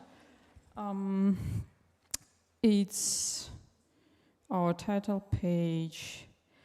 And I would like to explain the database. Oh, yeah. You can access this database with these data, this information. It's a reader access for the database. You can go in the E-LAUTE DB.at and then put in reviewer, user and password. But it's a reader access. You cannot change everything. So, and then I switch to the database. Our database is developed within E-LAUTE and for E-LAUTE project. It's a database specifically for the sources before 1600. The database has not on the first place composers or individual work. On the first place we have relationships between different entries, different sources. We have relationship between we have concordances and interdisciplinary research between German studies and musicology and performing praxis. So the database have 3 levels, and for example we have a register For example, main entries, we can see here all items which we find in different sources, in text incipits or titles in the source, in the original spelling, and yeah, it's about 2,000 entries now, independent on sources. Yeah. And then you can see a uniform title. We are thinking always about how can this material be searchable then. Uniform titles, and then we have a lot of discussion and solution with National Library, with catalogs. Then comments, and so it's one register. Then we have, of course, sources. It's a first level with first bibliographical information about this. Sources with a shell mark title and so on.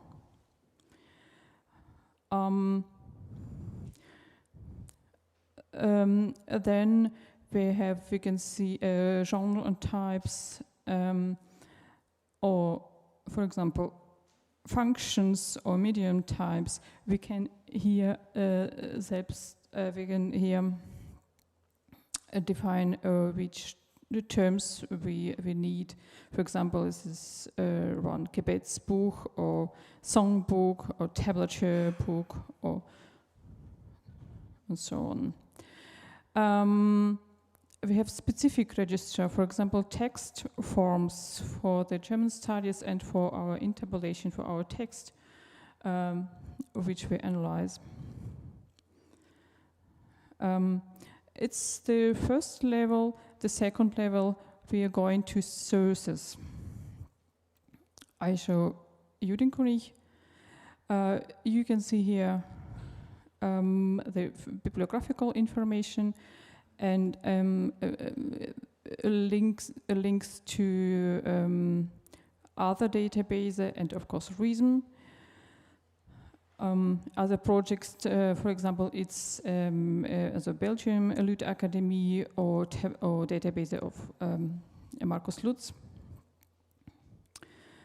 And here we are working with the source, and we connecting these individual entries and items with these source, with Judenkundig. Here you can see title incipits in the original spelling, and in this level we we make identification for each item, text, images or node items, and though we have E-LAUTE specific IDs which we need for all our parts of our project. Content type, we can switch between vocal, tablature, text, or other, or images entries. And I am in the Ron Judenkundig volume 2. So. And then foliation and pagination new or old, also print session, or also references to old catalogs. We can insert here the information whether we have the this file as audio file, and we can of course comment it. It's the second level. Yeah, we can. We have information about localization and places of these sources, and we can add rows, and we have the possibility to describe multifunction of sources.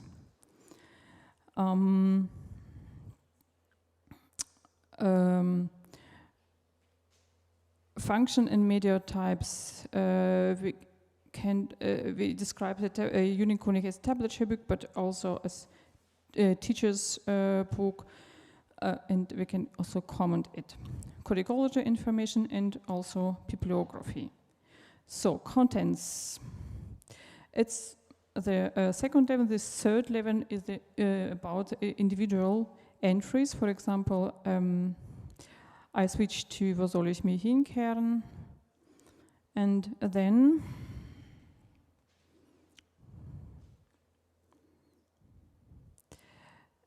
then you can see here gender types, persons, auxiliary entries, paratext, concordances, related entries, notation types, medium of performance, text forms, language, and bibliography to these individual entry. And for example, wo soll ich mich hinkehren? We can see these entries here in the red button. And we can describe here different functions or different is exercise. It was exercise because it was only 2 voices interpolation, not embellishment. And to this item exercise, we can switch on the right for 2 different sub-type or sub-genres. For example, it is exercise in the interpolation, but I can also switch to another terms which we categorized before in register. I can also say it is interpolation, and here I can define it's a literal interpolation, but of course I can describe it as whatever. It's also a song. Yeah. Persons, we can choose every persons if it's available. Auxiliary entries, it's text in the source. There are no text in the source to these entries. Concordances. It's very slowly.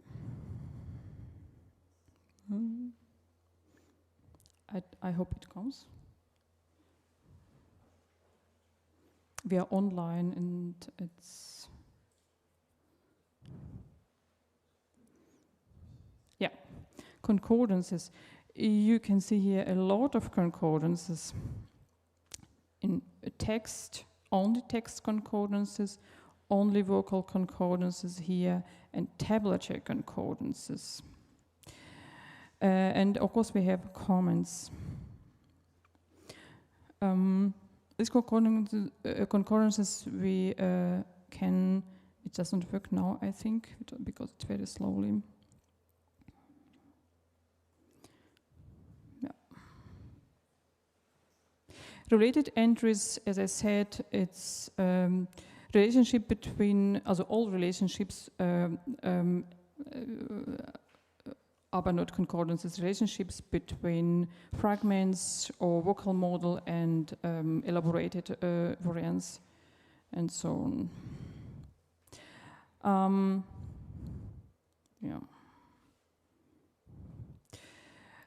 Notation type and media of performance, text form, language, and bibliography. I think it doesn't work now because we are online.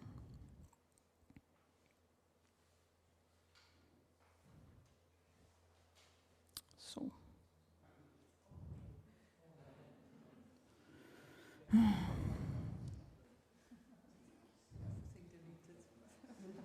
No, it's not deleted now.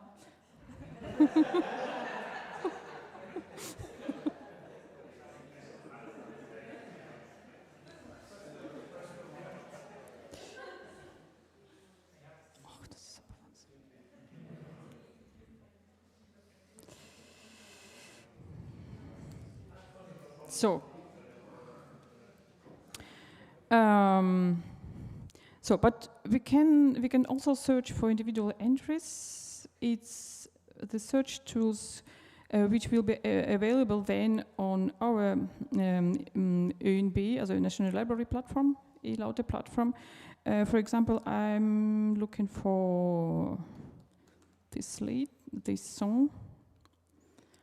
Yeah, wo soll ich mich hinkehren? It's the search, I'm looking for individual incipits, independent of the source.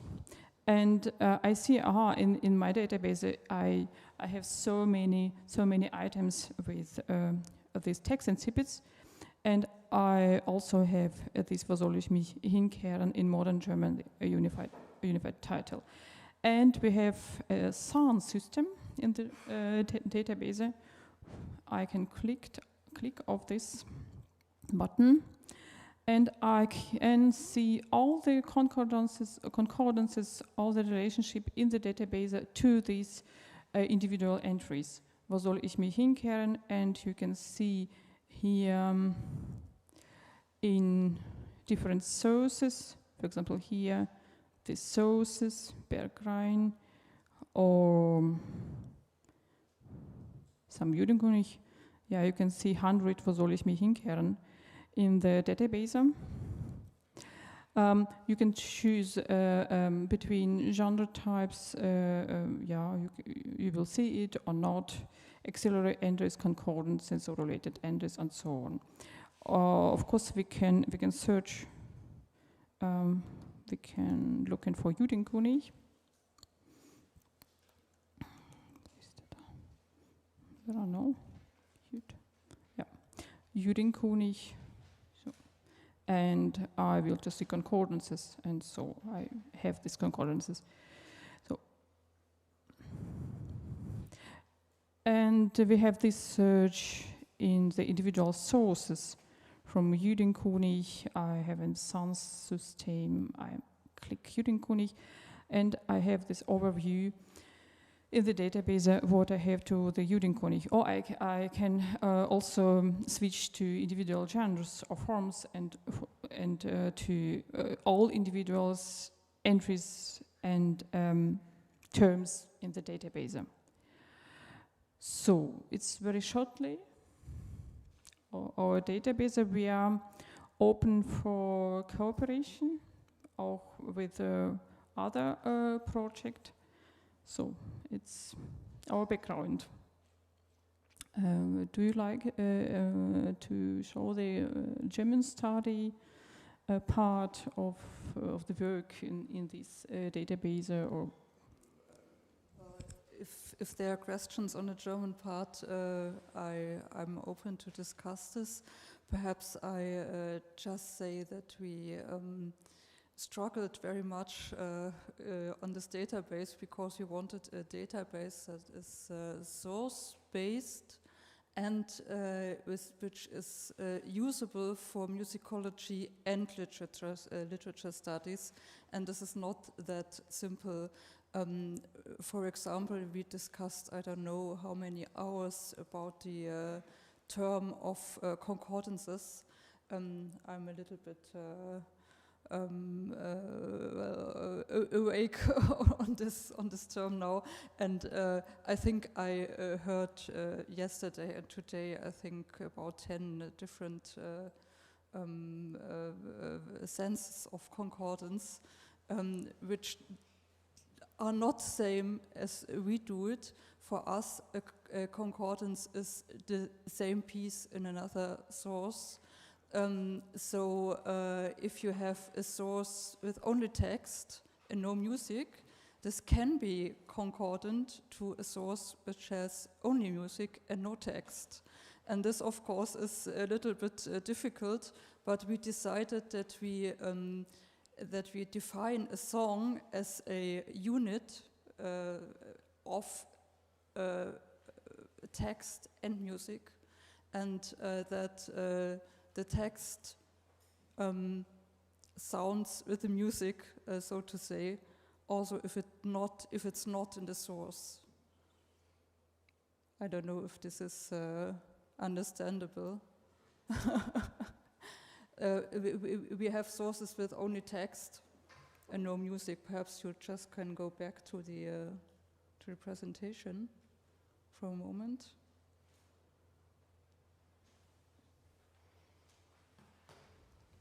Eins weiter. Yeah. So this is our tablature.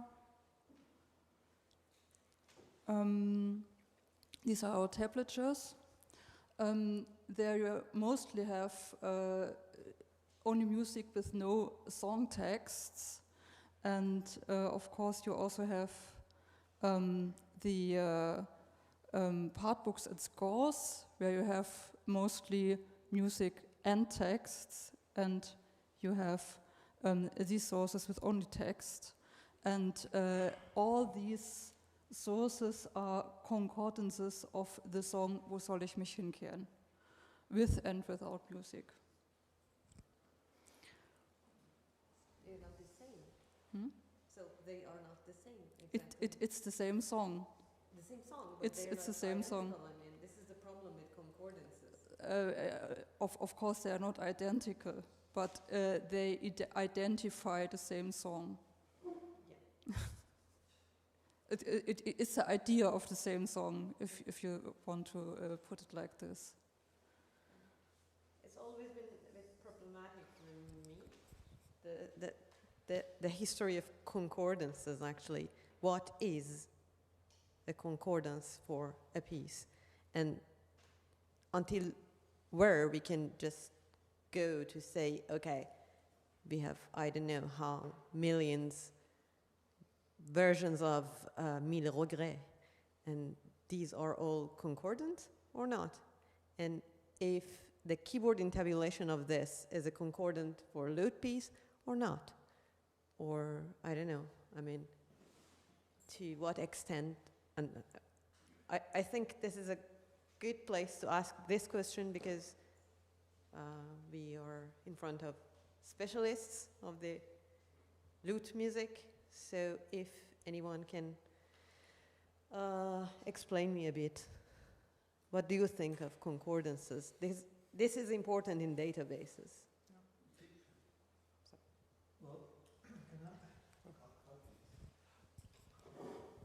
I'm strongly in favour of dividing concordances in instrumental music, in tablatures, and probably in other things, into at least two categories, to have concordances and cognates. When you've got cognates, it recognises a family resemblance. Maybe the work, you've got two works with the same name or the same text or something like that, or the same music, but there's no necessary connection between them. To me, they're concordances when there is where the level of exactitude between the two versions suggests copying, or that they're related to each other through transmission. So that's and I talked with Morgan about that after his presentation the other day, yesterday, if you remember. A huge number of works of the same name, the Onesta work, but only a few that seemed to me, from what I could see on the screen, were actually concordant. The rest were all cognates. And the second point is, you can only make a classification of concordances from one point, from the piece you have in front of you.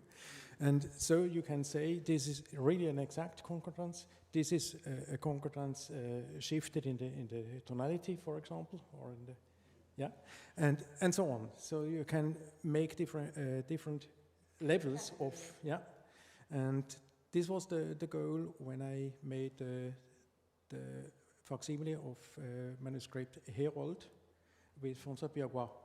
We made 7 levels, and so we found really the really close relationship between Van den Hove, and so it's clear, Van den Hove and Scheele, and that's the manner to work with.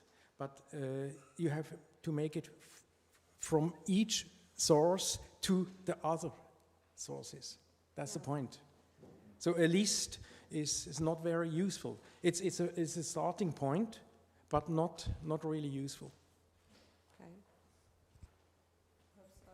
I can add something. I think it depends on what you want in your database, and we decided for a very wide understanding of concordances because we wanted to collect all the material who is connected to the song Wo soll ich mich hinkehren? So we decided to go away from an only musicologist point of view, but to combine the literature and the musicologist point of view, and that's why we have such a wide understanding of concordances. Yeah, but it's only one way for the concordances. It's for the interpolation. Also we make two definitions. On the one hand, the concordances for the interpolations, and on the other hand, the concordances for the other genres, for example, dances and so on. Concordances for the interpolation are very broad, in very broad sense. And then we can work together with Germanist people, and we can, as concordances, we can collect this text and so on, because of working with text. And other genres, so for example, dances, we cannot say that's Basso Mezzo Antica 1, Basso Mezzo Antica 2, that's concordant because of this formula Basso Mezzo Antica. Yeah, and then we defined these concordances in the instrumental, genuine instrumental music, if two pieces are identical, also identical. In other ways, it's only arrangements or various genres, specifications, and so on. You had some ideas about concordance? John and I are very much in agreement about the cognate concordance. That's the only thing. So I was just going to say the same thing, that the cognate category is very useful in making that first big division between pieces. And so that has been successful in my because I deal with the same type of repertory of these interminable settings of the Basso Mezzo. And so they all are different, yet they're all the same. And there seems to be, and there was no reason for any of them to be connected to each other, unless there's one of the very famous ones, the middle to late 16th century. I think, can we leave yours there for now? We've seen quite a bit. It'd be useful to, Eileen talked about yesterday about the databases they've been putting together with Albani, and I think she can find them and talk to us about that briefly. What I'd like you to do when you think about these is try to see if there are any things on one database that aren't on the other that might be useful, so that in the broader discussion we can look at getting some good positive suggestions and feedback.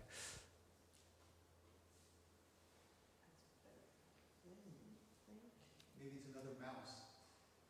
I've got two. Yeah. Like yesterday. They do things. So, yeah, that was a good mouse. Okay. Thank you. Actually, this database that is called the repertoire Data Lab was developed by a developer, Suzy Piat, or a colleague in repertoire Lab, actually. And this is designed not only for Albani project, but to host every project of repertoire Lab. So here you can see the projects. These are not published, or these are not all published yet. I'm connected with my own ID, so you can see all the secrets of, of this. And for example, this one is our project, Albani project here. The scheme of this database is kind of, there are some relationship like your database between first sources and pieces, and then persons and pieces, and then person and sources. And yeah, they're some kind of interconnected.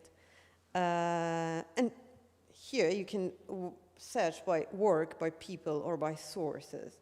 So if I, for example, search by people, you can see here we've got 5,528 people here, but I can say, okay, I want only composers, or I can say only composers from, I don't know,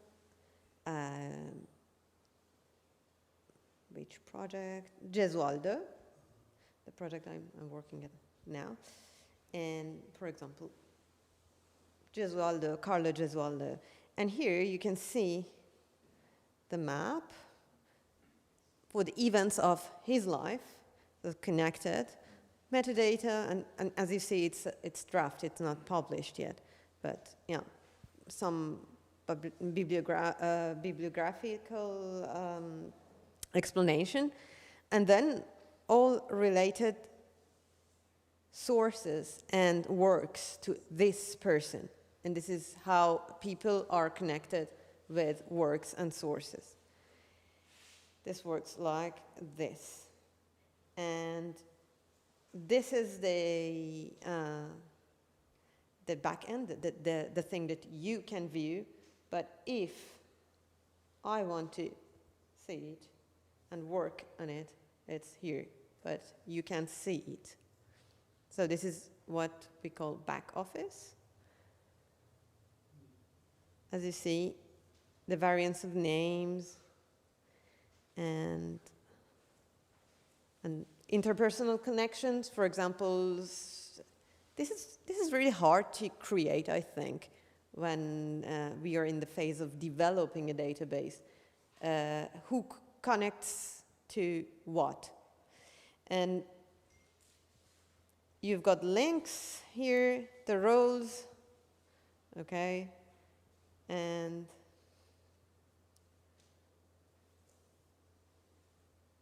let's go back to the actual side, and then you can browse by sources. And here you see all the sources from all projects we do have. This is all Albani.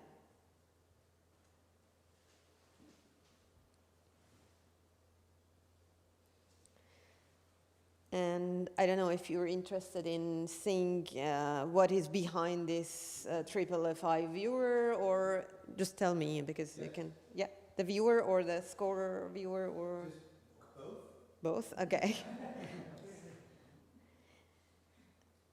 I'm going there, so to admin, so we can see what's behind.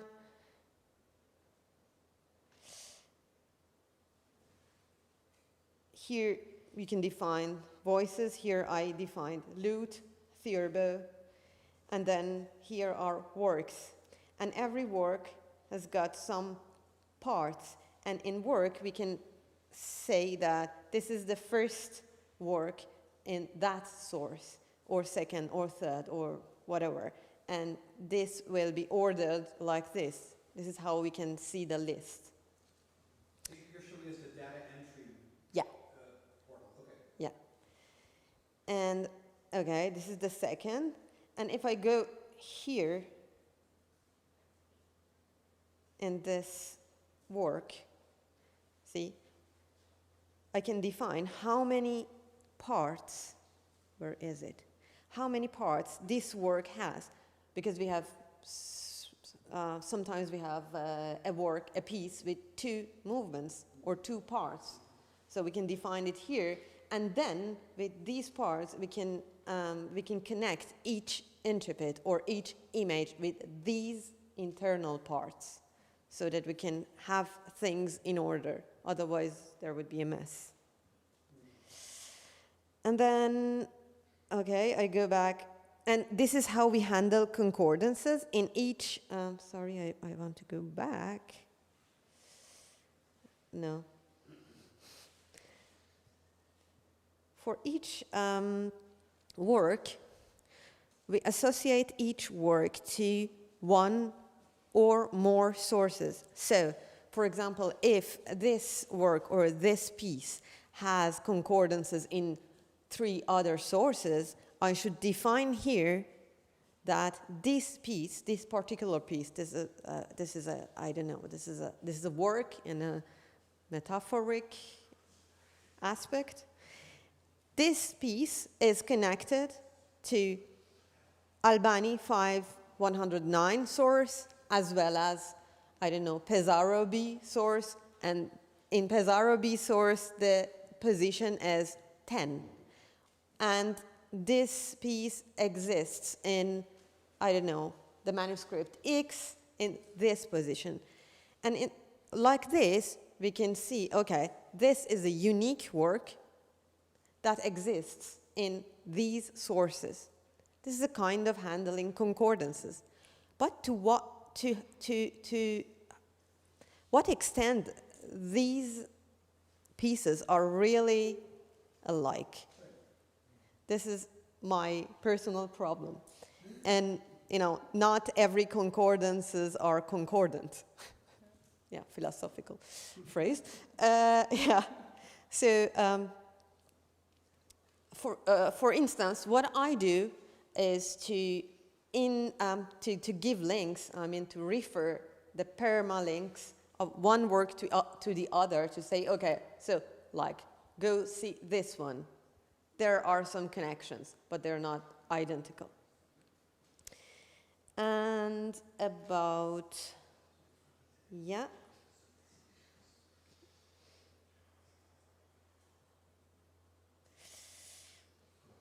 And about the viewer. Sorry, it's a bit.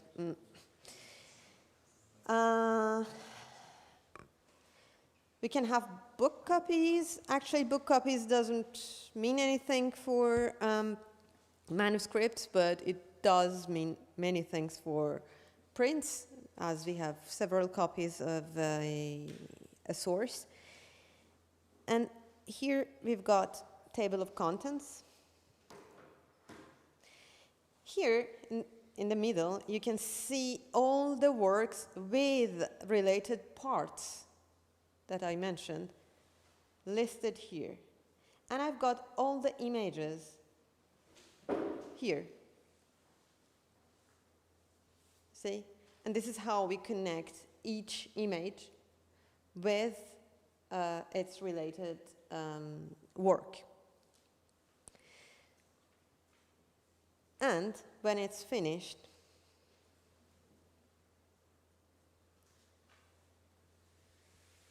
hit save, and then we can go to, no, sorry, go back.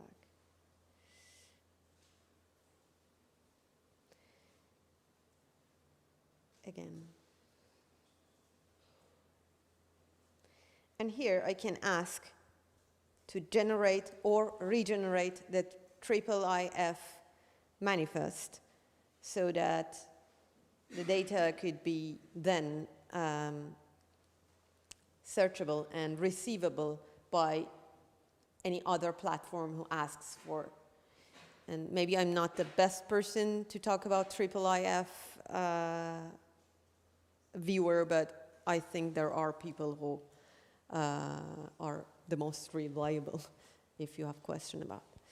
Is there anything else you want to see in the database? Let's move on. Okay.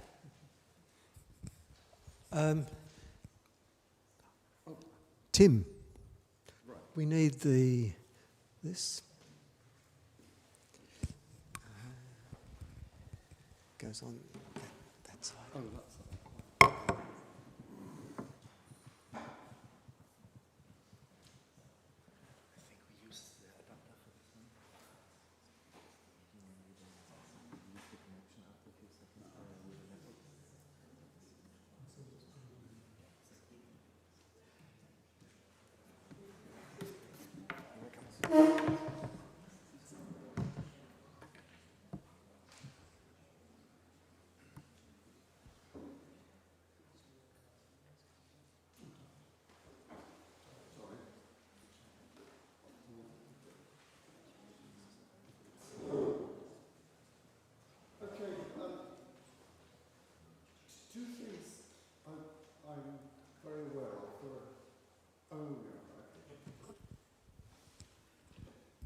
In our discussions, certainly over the last 2 days, I reckon there are 2 elephants in the room. The first is the fact that an enormous amount of lute music is available online, and because we're very scholarly and musicologists, some of us call ourselves, we rather scorn it because it's crummy. And my argument would be that bad data is better than no data. And I hope to demonstrate that by the other elephant in the room, if you can demonstrate by an elephant. That is, we haven't talked about the actual business of searching full text of musical content directly. Now, in order to do that, we have to resort to, simply because the amount of data is so huge, we have to resort to the use of indexes, which we have to build, which would be appropriate to a particular task. So, of course, when you do that, you're stepping away a little bit from the actual content, but if you do it in an informed and intelligent way, it can still be useful. I just want to show you some experiments I've been doing recently based on, well, 2 main sources of, well, let's say 3 sources of data. One is the big collection of accessible lute music compiled and managed by Serge Gabaud, which I'm sure you all know about and are slightly ashamed of using sometimes. The second one is the tablature supplements that John Robinson contributed to the Lute Society in England over many, many years, well, 30 years or more, which we've now got encoded versions of all those online. And the last one is a slightly, well, I have to say, like the Gabaud set is very disparate. It contains all sorts of stuff. It has modern pieces arranged for lute, has pop songs, it has complete sources in some cases of manuscripts encoded, so that's obviously of interest. Some of it's very well done, some of it's extremely badly done, and it contains certain technical features which make it difficult to manage. But let's not worry about that. Let's see if we can work without it. John Robinson's has, over the years, his method, he would admit this, you know, his methodology, if you like, for encoding this music has actually subtly changed. It's evolved. That would happen over 30 years. You'd become more sophisticated by the end. So he's been going back and revising a lot of it. But that rather demonstrates that bad data can always be improved. And I think that's going to be very important for something like the Dowland edition. That let's start off with bad data and see if we can polish it up and make it better. The third source of data that I've been working with, and I hope you'll see some examples here, is Jan Burger's edition of the complete contents of the Falaise books before 1560, is it? I think it is, anyway. It's the early Falaise set. Now, all three of those collections contain a lot of duplicates. In other words, the same piece has been put in several times. Sometimes it's absolutely identical. Sometimes it's been changed a little bit. And in Jan Burger's case, the collection also includes his little music examples he put in his critical commentary. So there's fragments of the complete thing. But it's all useful data, and it can serve many functions for us. What I'd quite like to do is to show you some examples of what you can do by extracting indexes, as I think I said. Now, I extract two forms of index, basically. One is based on the intervals in the top line of the music. It's crude, but it's effective, and you'll see how. The other way of doing it is, in some sense, encoding the harmonic progressions, harmonic contour, if you like, of the music. Both of those have been deliberately designed so they are independent of the global pitch of the piece, so that hopefully you can pick up pieces in different keys. And I hope to be able to demonstrate that. Let's start off with a simple example. I'm afraid this is a very odd interface I've got here. Oh, you can hold it if you want. Just point it to me in case I say something interesting. Okay, right, okay. First of all, I should say, well, perhaps I'll demonstrate this search. Basically, what we're searching for is this Studententanz, which occurs all over the place, and you'll see. As you can see in the results here, is this big enough for people to see? Perhaps I can make it bigger. All these different pieces. Now, on the left is some kind of indication of what I consider the confidence of this match is. And we can view, I hope this works, this is the thing I'm searching for, and with any luck, I'll be able to play it back to you. I'm not sure. Oh, it's...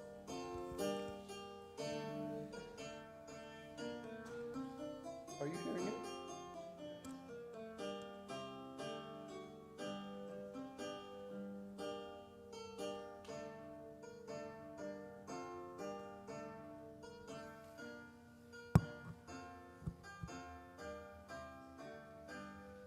Now, there are various things you will notice about that. One of which is that when you get the Nachtanz, the triple time version at the end, there's no time signature there, so the system doesn't know this. This is triple time, so it just plows on. I hope some of the other examples are more interesting than that. If we take the Basel version here, yeah, this should give you an idea. Sorry, I'll start it again. Oh, I don't want to know what play means.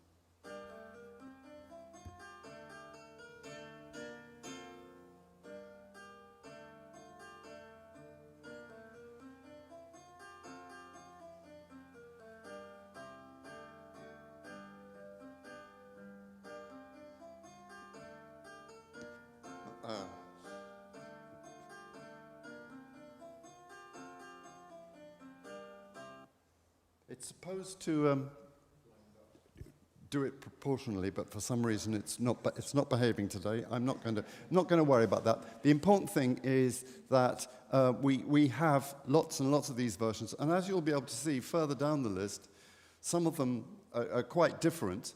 In fact, I'm not going to spend any more time on this particular piece because I want to show you something which I think is probably more interesting. That is, if we look at a piece which is in a Spanish manuscript called La Moreda.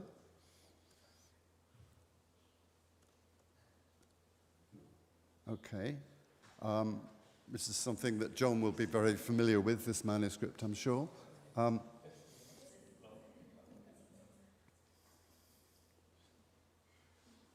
Sorry, the delay is because it's searching about 350,000 items in the database. Yeah, it finds this, and it also finds that. But this is, as you will see, probably familiar to people.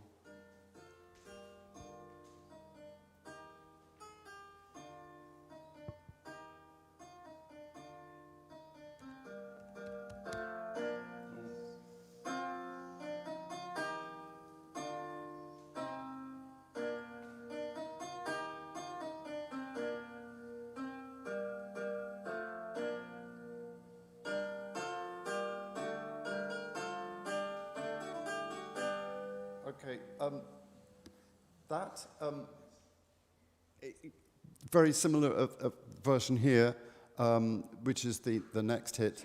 But actually, if we do the harmony search, this is the harmony search. That's why it was not what I was expecting. Right. Okay. Why am I finding this difficult? There we are. We'll do the top note search. And I hope we'll come up with more interesting. Yes, we'll find the same two at the top, but further down we get the Gaillard Milanese. And for instance, in John Robinson's, that looks a bit fun. Oh, no, that's right. This is hopefully, go away.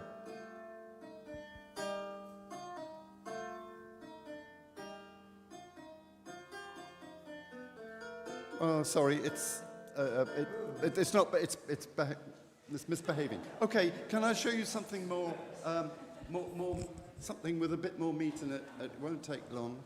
I'll just clear this. Okay. Oh God, sorry, I've gone and yeah. Okay. Let me put it in. Yeah, the one I wanted to put in was 107543.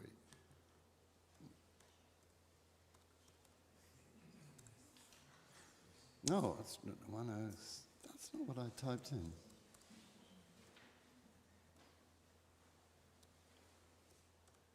Yeah. I'll do both searches.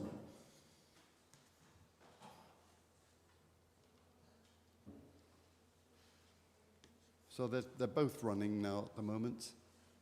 But it won't take long. You will see that we have many. We have this. What we've searched for is Melchior Neusiedler's version of this piece.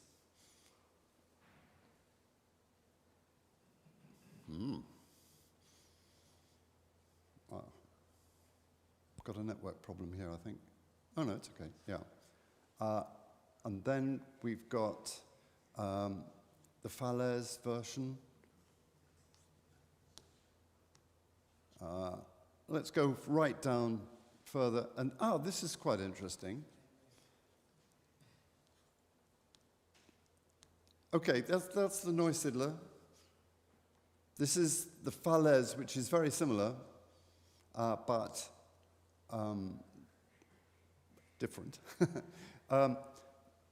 This is the top part of the duet in the Falaise collection, and right down, well, okay, and we can do the same thing for the harmony. Do you want me to stop, probably? Probably. Okay. There's one I'd like to do. Sorry, it doesn't take long, as you saw. It's just my If I put 59, it's a shorter number, so it'd take me less time to type it. Go away.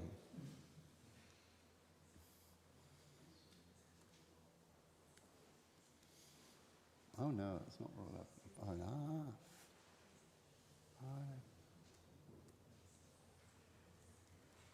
Okay. This is, you know, one of the most famous madrigals of Arkadelt, and this is Haeckel's version we're searching for through the database.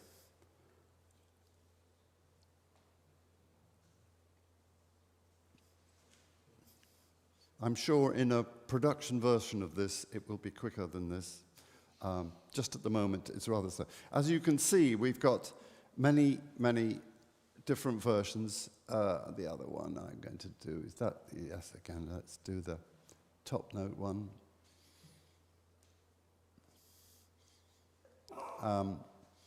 As you see, it's found the Francesco.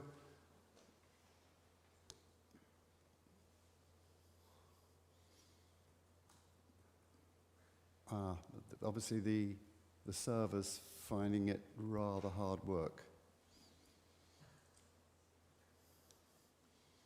Oh, yeah, they both come up. Well, you can see that there are differences. Oh, which one's that?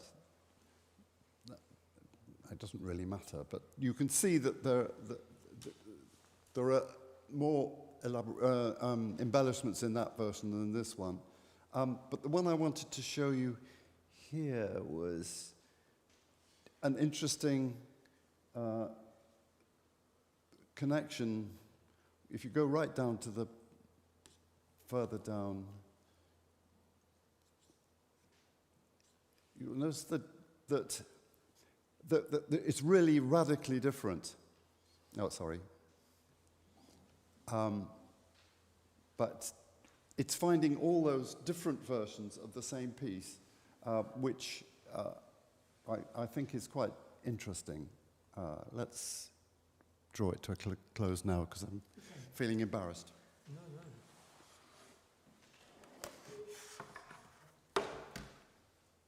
Shall I hold it for you? Okay. I'll see what I can do. Question?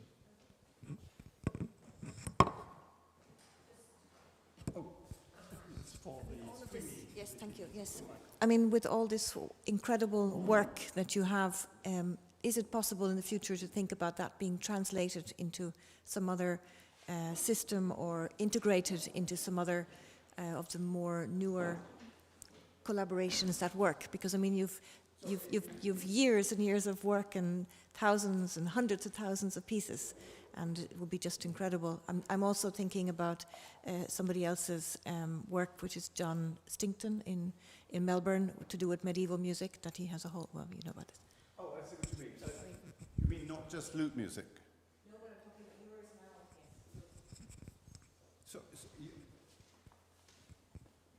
obviously this is only a demonstration of some search algorithms that I've been experimenting with. It's not a complete system in any way, partly because the data is so poor. I mean, what I didn't show you is how unuseful it is, but as a test bed, it's it's very interesting. Also, I think that something like this could be used for machine learning, of course. That's a completely separate discussion, but that's right. But your question is, could this technology be plugged into another system? Of course it could, yes. Your knowledge and all the research that you have done to arrive at this where you have arrived. Oh, you're saying why haven't I published? No, not at all. No. That's one of the big problems. Obviously, over the years, I've published various things. You may have come across references to something called F-Tempo, which I worked on, which was a system which it performs optical character recognition on 500,000 pages of mensural printed music from Munich Bavarian State Library, and you can find the same music in different publications, even if it's formatted differently, by doing optical music recognition and so on. So we've published something on that.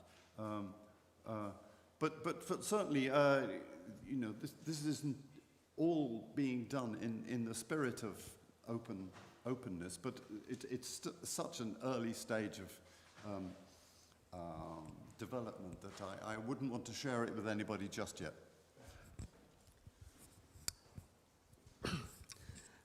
My work, I think, is quite simple compared to many of the other things we've been talking about, but it's just a system that I've developed over a long time and that I've been able to put into a format that is quite usable on the web. So I thought I'd show you that. Essentially, in my work on Spanish vihuela music, I've been trying to make a database that contains all the information that we know about the instrument and its music. This online version, if you read down there, you'll see that I only have a very small fraction of the total amount of material. I'm too busy doing other things to get it all done. But this is a database of instruments, a database of all the known music, a database of all the themes, all the people, all the historical documents, modern bibliography and recordings. And so in each area here you can either browse or search. So let's just, to go through this very quickly, we'll just browse and we'll go to a brief listing of instruments and so forth. So you can click on any one, and it shouldn't go down the corner there. It should here. It comes to the main page that talks about the artwork, its location, a commentary on the artwork, and reproductions, bibliography, and so forth. And if you click on the bibliography, it takes you to the relevant page. So this is a database that has all the illustrations that we know of vihuelas. If I go to the music one, this is the sort of the home page with a basic explanation. We can go and browse here. There's an incipit for each piece that's just a facsimile from the original. You can go here, see that, the category of music, the instrument. Someone was asking about highest and lowest notes, so that the highest note is the first course at the 10th fret, the lowest note is the 6th course at the 3rd fret, the difficulty, tempo, commentary on the piece with an analysis dividing it into sections and so forth, and as well as the description of the work, there's a second page which is a documentation that lists modern editions, literature that discusses the piece, recording, song text, and etc., etc. And as you can see, there's in the case of this piece, there is nothing there. Now, one of the things that I think is really useful is business of the themes of fantasias. This uses a kind of a technology that is archaic, that I developed over 30 years ago, and is based on the what is it, Bryden and Hughes Gregorian chant index or something like that. So it works manually, but with intervals. However, if you want to find, the themes that are listed here are not just incipits. The value of this resource is that it lists all of the themes in every piece, so that if I want to search, for example, and I will just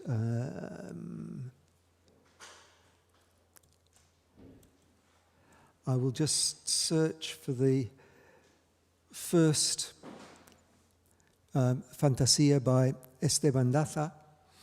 It gives the 6 themes in this work, and they're not in order here that I but it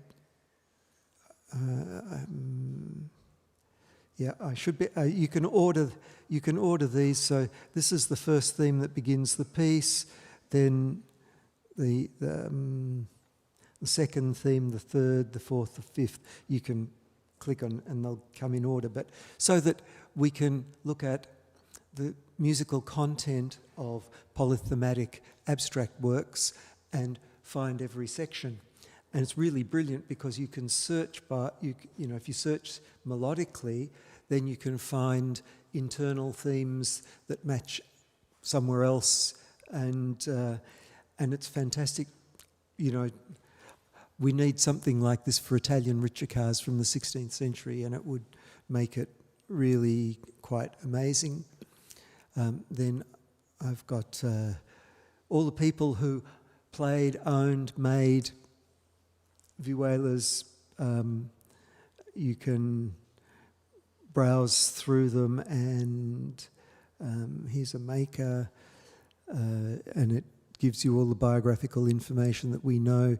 Related people, one of his colleagues, one of his patrons, other members of his family, and so forth. All source documents that tell us about him, that our historical knowledge is based on. So here's a salary payment made to him in 1564, related bibliography and so forth. Documents, then modern bibliography, modern recordings. I won't go there because we want to save time, but it's just an example of a complete microcosm, and it's very similar in many ways to the other databases that we're looking at and that we've talked about, even though the presentation manner or the presentation style is quite different. I don't think it would really take much more than goodwill to be able to make these things talk to each other or combine them somehow into the kind of global database that eventually we need to be able to cover all of the things that that we might want to know. Eventually, I mean, this you can find it online very easily because it's just vihuela Griffiths.com. Like that. Eventually, my aim is, and my attention is that it's going to go on the suite of databases that Eileen showed us before and integrated into that. I won't show you now, but some years ago I started, and I got about 3/4 of the way through doing a fully digitized version of Howard Mauer Brown's instrumental music that allows you to search by individual works or by sources, and that I think should also, you know, we should develop it a bit more for that reason.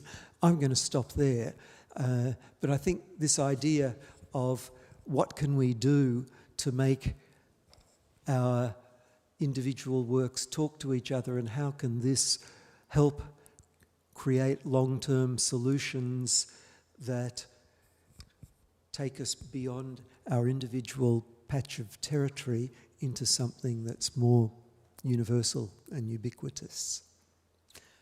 So let's have some, anyone want to comment, talk, question?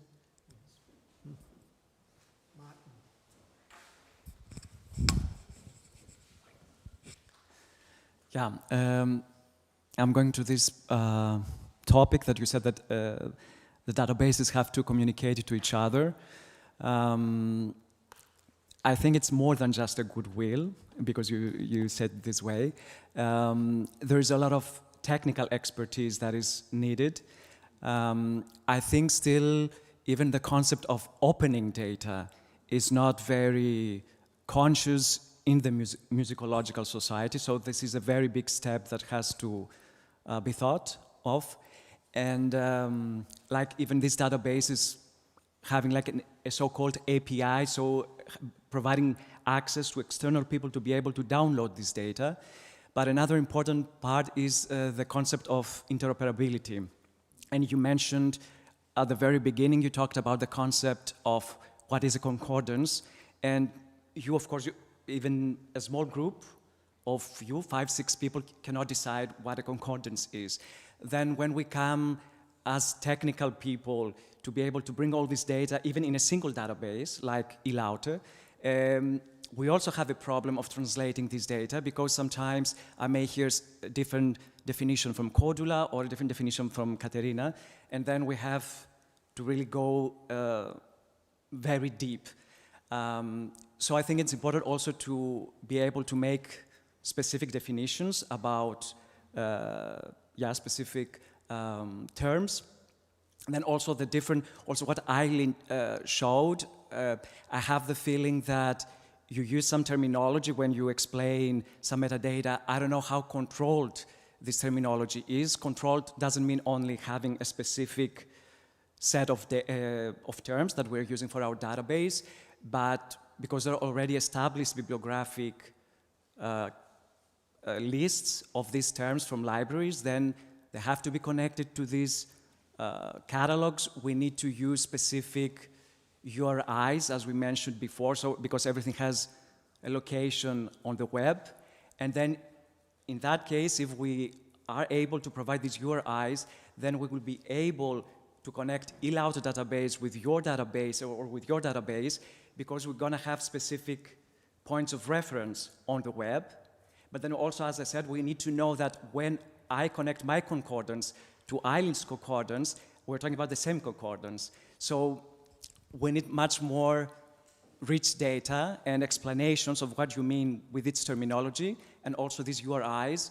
And then this is going to be a first step of bringing things together. So this is just an idea, but yeah, just to think about it. Yeah.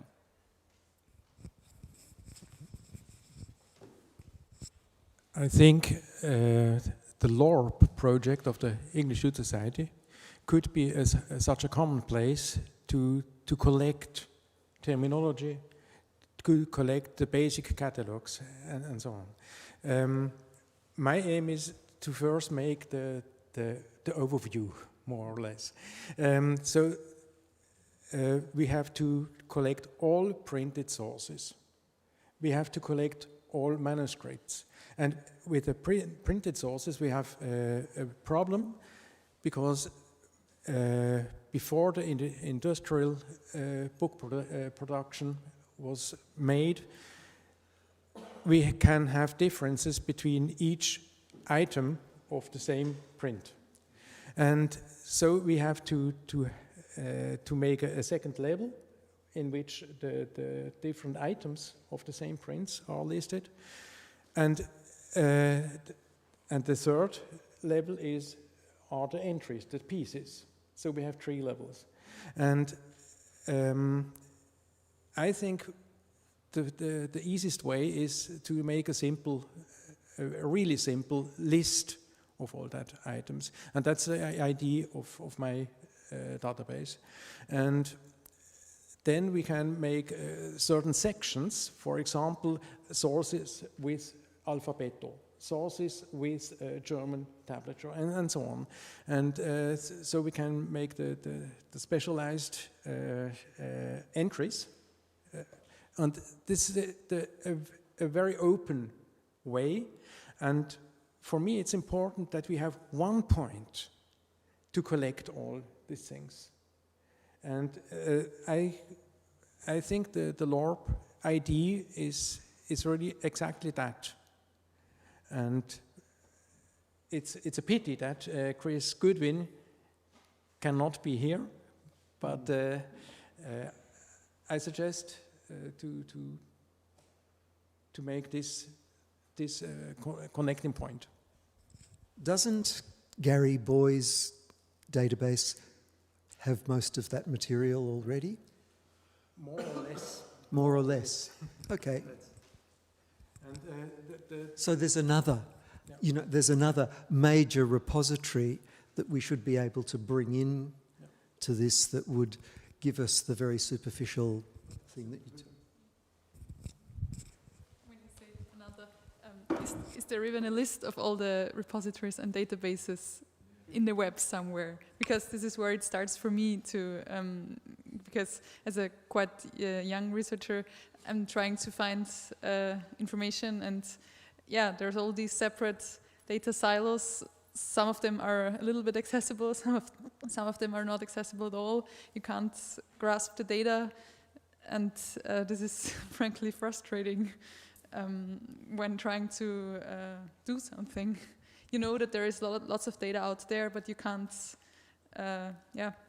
reach it, get to it. Sorry. Can I add just a small comment? You can start from a starting point, like a specific database, but it's common knowledge now that everything is decentralized. You cannot just have, even if you start from a database, there's going to be always another database that has some other information. So the key thing is not just to have everything in a specific place, but to have metadata that communicate to each other. And so we're going to be decentralized, and then we have to use this link data idea and bring things together. Thank you. I'm going to keep myself brief, and I've really just also felt compelled to say the words link data. I think it's important for them to be spoken.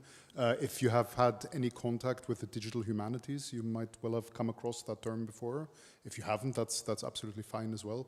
The core concept of it, or the core difference to what we've seen shown here, I think, is that it does not force the data into a particular schema. And I think the problem is that we've seen many different examples now of databases, all of which overlap in very important and very informative ways, but all of which are also specialized in very important and very informative ways. And rather than finding the one true schema that solves all of our problems, including our future problems, which we haven't considered yet, this link data approach is more flexible and allows us to connect the things that are there to be connected and reference the things in each other's data sets that might be different from our own. I won't go into my full rant here. I've drunk the link data Kool-Aid, so if you're interested, please come and talk to me. But be aware of this as a concept. I think this could solve, one, the problem of connecting databases together, and two, work towards opening up this data to other fields as well. We talked about opening up to musicology, but through this sort of approach, you open up to history. For example, someone might be interested, a historian might be interested in where books were published in a certain year, regardless of whether they were tablature books or not. A toy example, I'll stop talking in a second. A toy example is Josquin des Prés. I was working in a different project with Josquin des Prés in a linked data context, and I found out there is a crater on Mercury named Des Prés, after Josquin. Now, is this important? Probably not, but it's not something I would have found out without this approach, because it allows you to interconnect sometimes very disparate data sets. I'll stop. Yes, I would like to only mention about some comparison with different databases from different sciences. Like, for example, we have in a history of art and archaeologists and different sciences. And if we talk with these people, we can hear that, okay, I remember this talking for 10 years ago, and we had only a rhythm as the biggest database, and they said, it's great, you have everything in one database, so you can analyze everything what you want, and you have a data in one place. Now, of course, it's changed, and so many research projects happened, and so many databases were created. And I think until if we don't connect these databases, which we have already, I think this data will be dispersed, and it will be not really easier to make some research and finding something what we need. I think we have to go in the direct to connect these databases.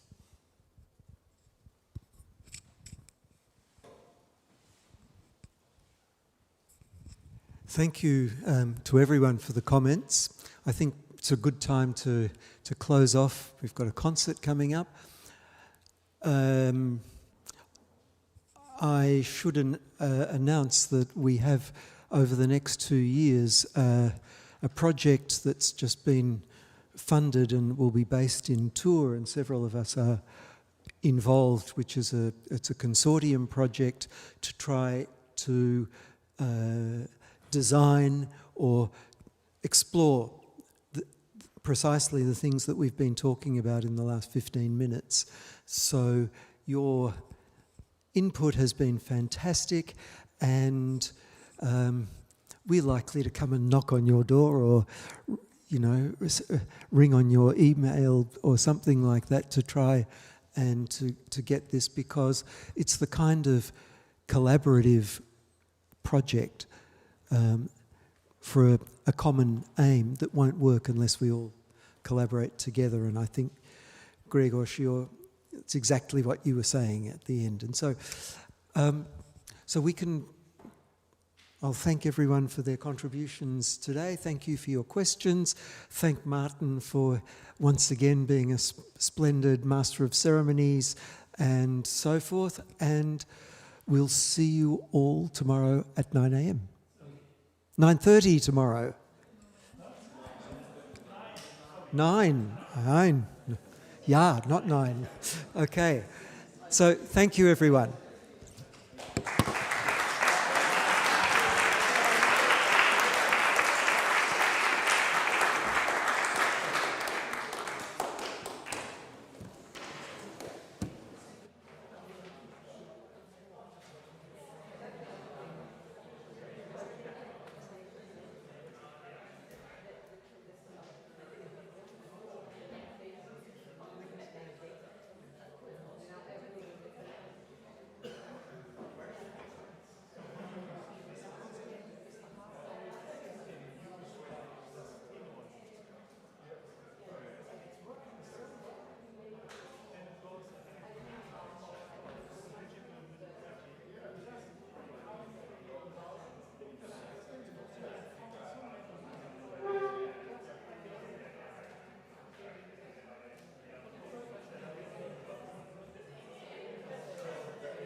Hello.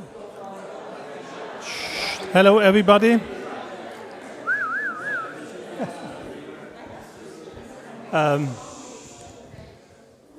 Sorry, John was a little bit too optimistic to say, oh, goodbye, see you tomorrow. In fact, we have now a last paper combined with live music. It's not a concert for the evening program. It's a paper. Now we're turning a little bit from the just lute to other plucked instruments. Tablatures are existing for the harp as well. And Flora will present a little bit of work she has done in the last year, study year, with the students as well. And this will lead us tomorrow to the other kind of tablatures we have heard. Correct, thank you. The music will actually come later after my talk. Good afternoon, I am Flora Papadopoulos. I teach historical harps here at Schola.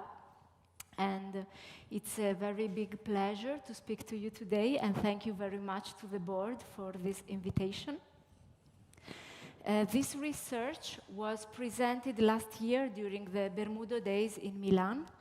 This was a symposium organized together with Mara Galassi, Heidi Rosenzweig, and Veronique Moussongono.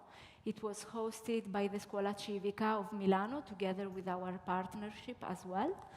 On that occasion, I was mainly addressing harpists. Today, many of you in the audience are lute players. And this is great because today I will be speaking about polyphonic instruments playing together in concert. And I have been using many sources for the vihuela. I was actually looking forward to have this opportunity to present this research to you because I hope in many new inputs and ideas that can help me with my work. On the other side, I ask for indulgence, maybe for correction in case I have misinterpreted some source. On the other hand, I will need to explain some things which might be very well known to some of you. My research is indebted very much to the following doctoral thesis by Christophe Dupratz on lute duos in the Renaissance. This is an absolutely huge and remarkable work. And I also wish to thank my friends and colleagues, Amalia Fernandez-Pozzuelo, Marc Lewon, Franco Pavan, and Giovanni Bellini for sharing with me their knowledge and their time. Today, I will introduce the Renaissance harp in 16th century Spain to show what we know about its role, to explore what can be done with it in concert, and to present the results of an ongoing performance experiment that you will hear in the short concert following my talk. Before we start, it is important to understand the instrument we are discussing. Renaissance harps, in almost all cases, had a single row of strings and functioned much like a keyboard with only the white keys. This naturally imposed limitations in producing music of the semi-chromatic genre, as Bermudo calls the music of his time. Harpists developed several strategies to overcome these limits. They would occasionally shorten a string using their left hand. The famous Ludovico that you probably all know about from the famous Fantasia was known for this technique, for using this technique. Or they would use alternative and often very personal secret scordaturas, or have some extra joker strings in each octave that could be tuned in several ways, and many more. So today, this wide palette of strategies is still underexplored. Our work during our harp symposium in Milano aimed precisely at investigating these possibilities in performance. I will be focusing on three sources and going backwards in time. I will start with the latest one, the Venegas de Genestrosa Libro de Cifra Nueva from 1557. Then I will move on to Bermudo's Declaración from 2 years earlier, and finally to Valderrábano's book Silva de Sirenas from 1547. At the end, I will go back to Venegas and draw some conclusions. A small concert by students' harp ensembles will follow. So let's start with our key source, Venegas de Henestrosa Libro de Cifra Nueva. It is addressed to the instruments capable of polyphony, so the keyboards, vihuela, and harp. It collects some composition of the time, and it presents them in the tablature method of cifras for the first time used on print. For us, historical harpists, this book is fundamental in our education. Yet, as John Griffiths and John Ward have convincingly argued, the book is primarily intended for the keyboard. I would like now to focus on one sentence contained in the preface. After giving instructions for each of the 3 instruments individually, he writes the following. And to descant an instrument on another of the 3, vihuela, monocordio, harp, there are many ways of tuning. I will say one, and that is to put the 6th open chords of the vihuela in unison with the first black key of the monocordio, which is 6 re grave. And if you want to join the harp, put the lowest string of the harp in unison with the 2 said. So the word discantar,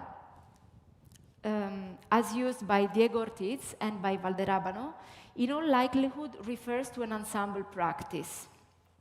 The 3 instruments mentioned are the vihuela, the harp, and the monocordio. Scholars, and in primis Beryl Kenyon de Pascual, identify the monocordio as the clavichord. So I find it striking that although Henestrosa in his book generally refers to tecla, which are keyboard instruments in general, here he specifies monocordio. Does this mean he's recommending a particular instrument for consort, the clavichord, the quietest of the keyboards? I think this is a possibility. The clavichord was a cheaper instrument and more spread in households. So perhaps Henestrosa was situating ensemble music in this kind of environment.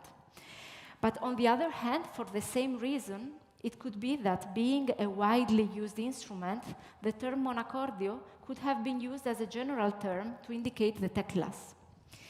In any case, a consort of vihuela, harp, and clavichord is a fascinating idea and one worth testing in practice. Maybe a project for us in the future, next E-LAUTE.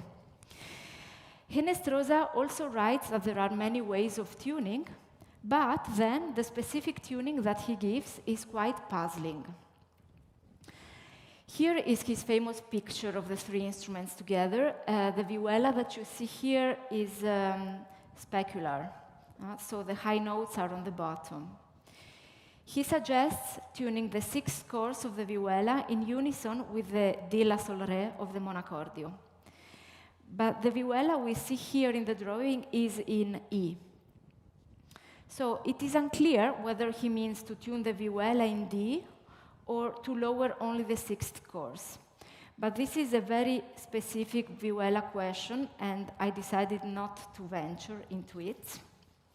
What is certain, to my understanding, is that such a vihuela could not, with this described tuning in D, read a piece written in cifras together with a clavichord, unless the whole intabulation system in this picture was altered for this purpose, which might as well have been the case.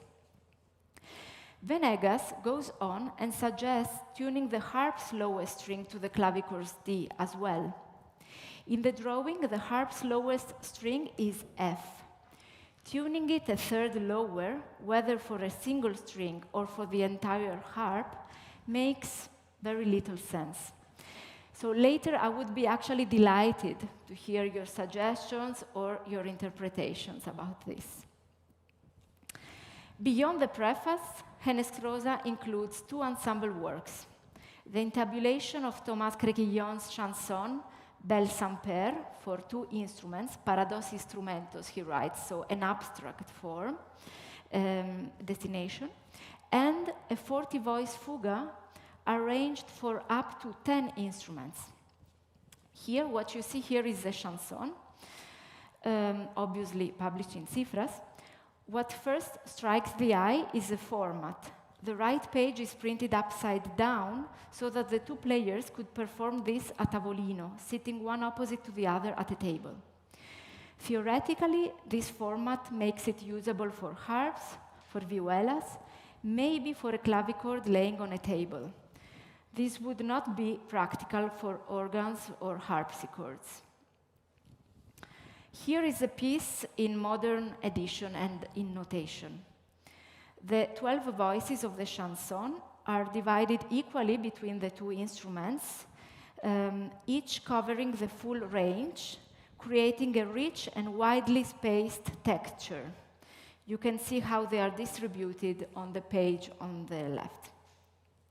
My lute colleagues all told me this piece is not feasible on the vihuela. Last year, our students Michele and Melina played it with 2 harps, and I can confirm it is possible, though very challenging, both technically and musically. Unfortunately, for logistic reasons, it was not possible to perform it for you today. However, we will listen to the other ensemble piece contained in Henestrosa, the Fuga 40, as performed last year in Milano in conclusion to our symposium. But let's first give a look at the music. This extraordinary canon in 40 voices is arranged for as many as 10 instruments, and it is the earliest surviving instrumental piece of such gigantic scale. Each instrument plays the 4th part texture you can see here, entering 8 bars apart.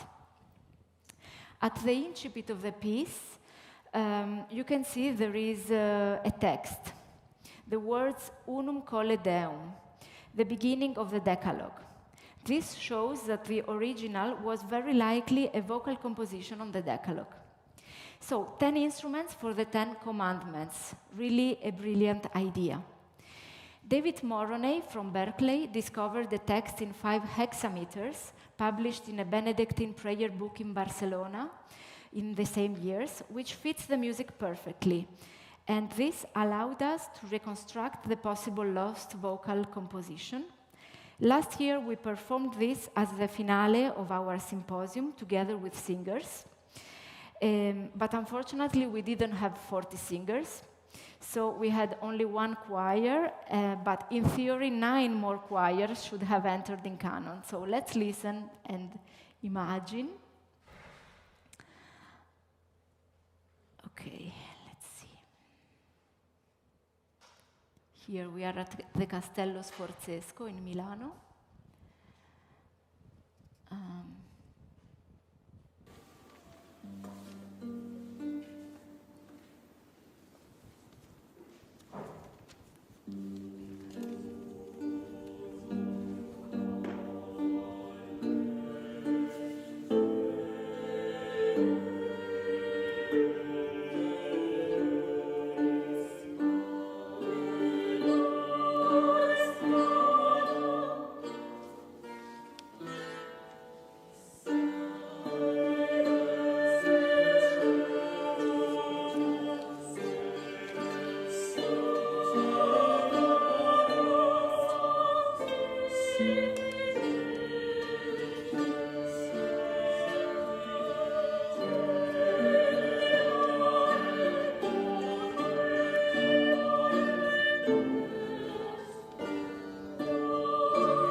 stop it because it repeats forever if we want.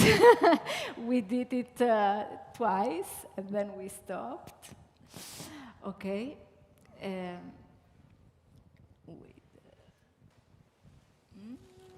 How do we... Oh, no. Yes, here. But not from the beginning, no. Okay. Yes. So anyway, I kept some sad news for the end of this section, because in his preface, Venegas states that he has prepared not one, but 7 books that will be published later. Of course, as always in these cases, we don't have them, but fortunately, he gives a description of the contents. And book 5, containing obras with as many voices as up to 14, and the 7th book with Cosas para Discantar, likely refer to ensemble pieces. Could they be for the monocordio, harpa, and vihuela trio he described in his tuning examples? If this book was not lost, we would actually have a florilegium of music addressed to us. Unfortunately, to understand if and how a harpist would have played in ensemble, we lack the repertoire and also a clear picture of harpists in Renaissance Spain. Fortunately, we have a very instructive article by Egberto Bermúdez, but for the 15th century Spain. At the time of Henestrosa, where do we find them? Were they in churches and monastic environments? Were they part of the professional menestrillos, like lutenists, engaged mainly in dance, music, and other occasions at court? Were they amateurs in households? I have found the following names of harpists in the court records of the Flemish chapel of Charles I of Spain. We also have a quite known and quite remarkable, likely autobiographical passage from Vicente Espinel, who recalls a Spanish harpist he heard in Milan towards the end of the century. Maestro Clavija is Bernardo Clavijo del Castillo, a Spanish organist who later even served the royal court in Valladolid. And in those years, he was living in Milano together with his daughter.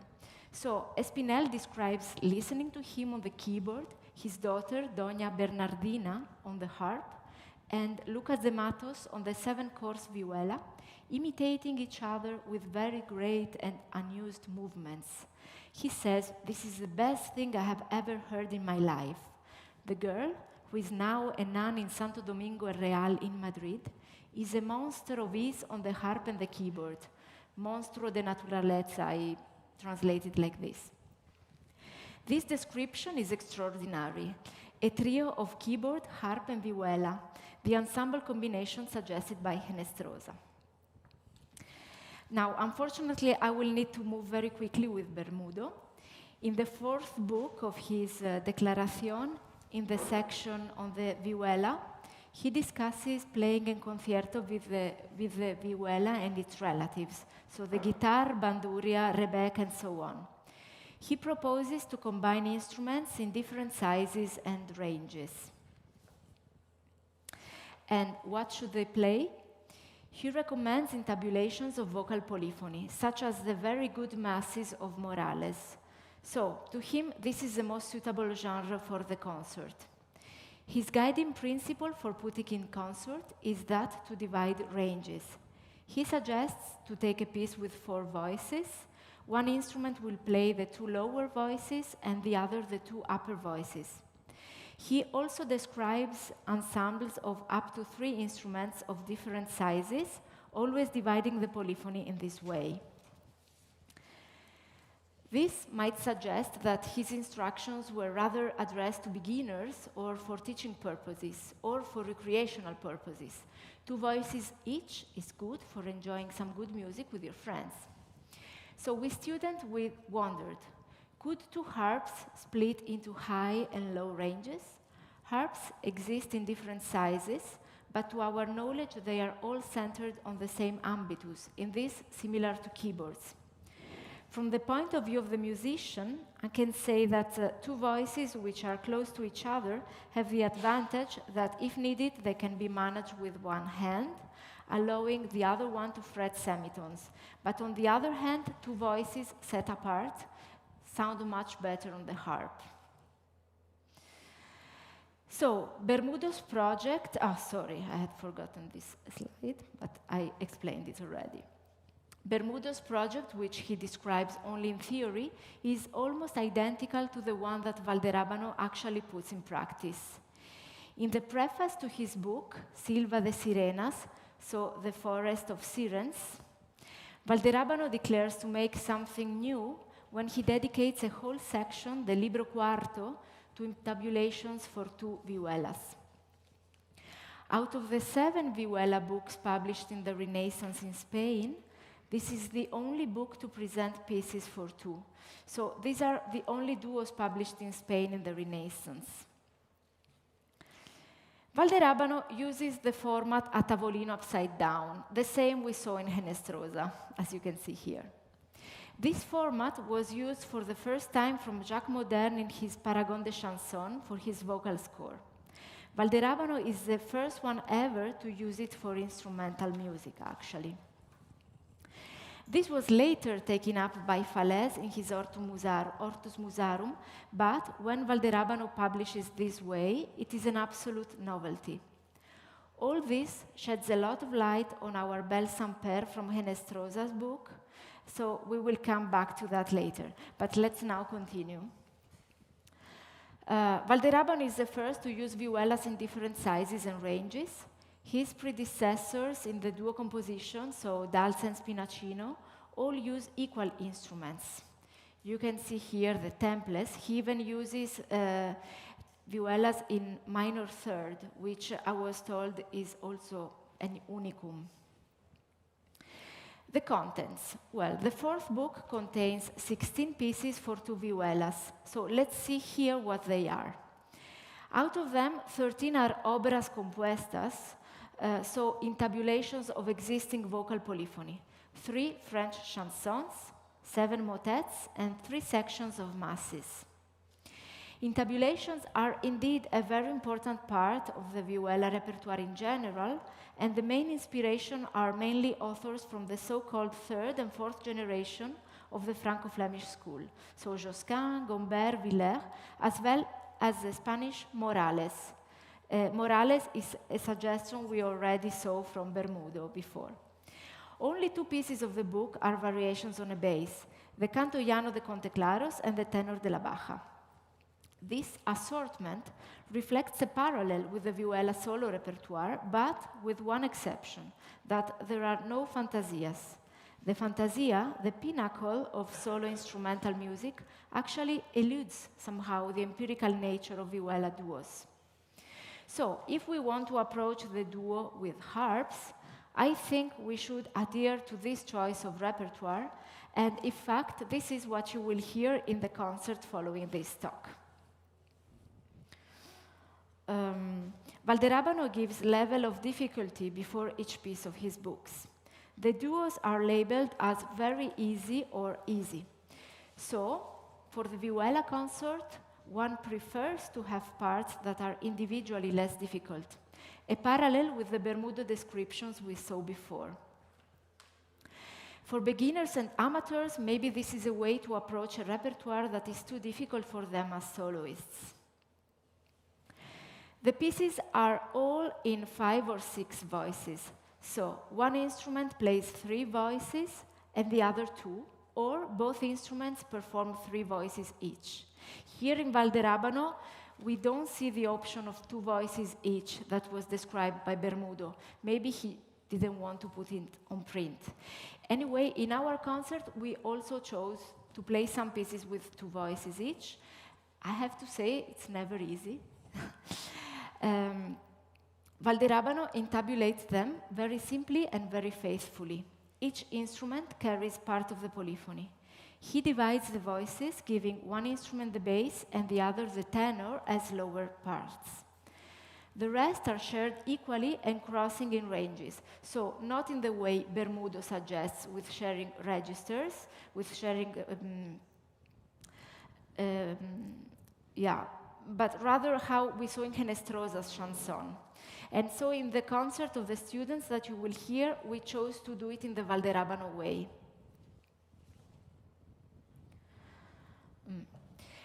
Arranging a vocal model to an instrument always implies a transformation. First of all, we must not think that a piece was intended to sound at its original pitch. What we did with harps was to use a scordatura and transpose some of the pieces to fit our scordatura. Note changes, restriking of some notes, and ornamentation are other expedients put in practice.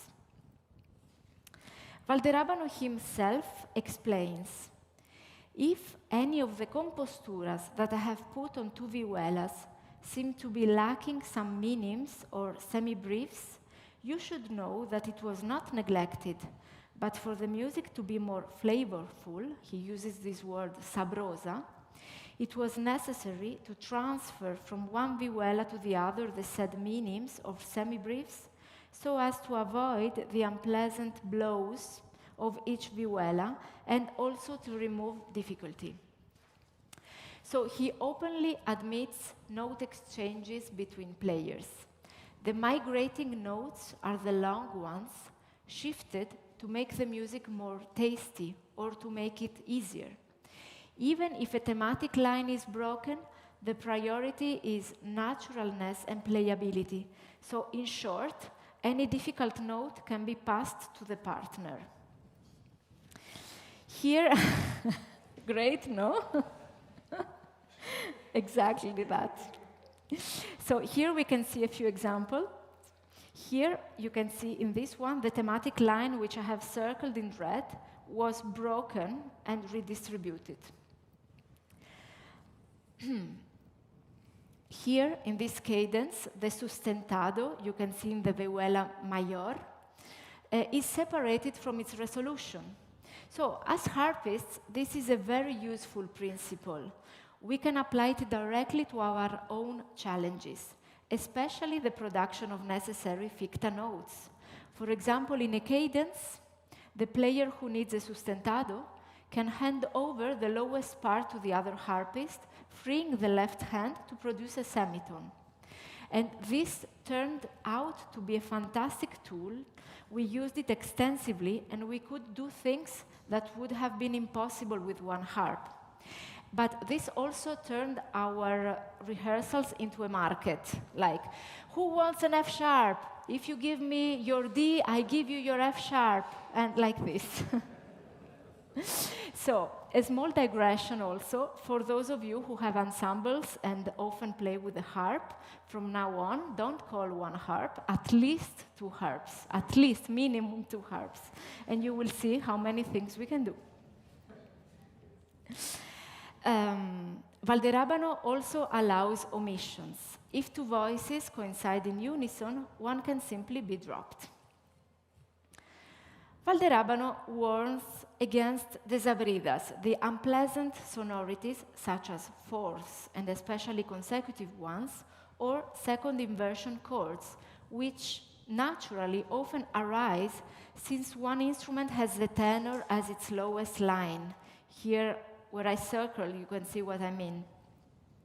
In counterpoint, the fourth without a consonant underneath is a dissonance, and Valderabano does not want the player to feel it directly under the fingers.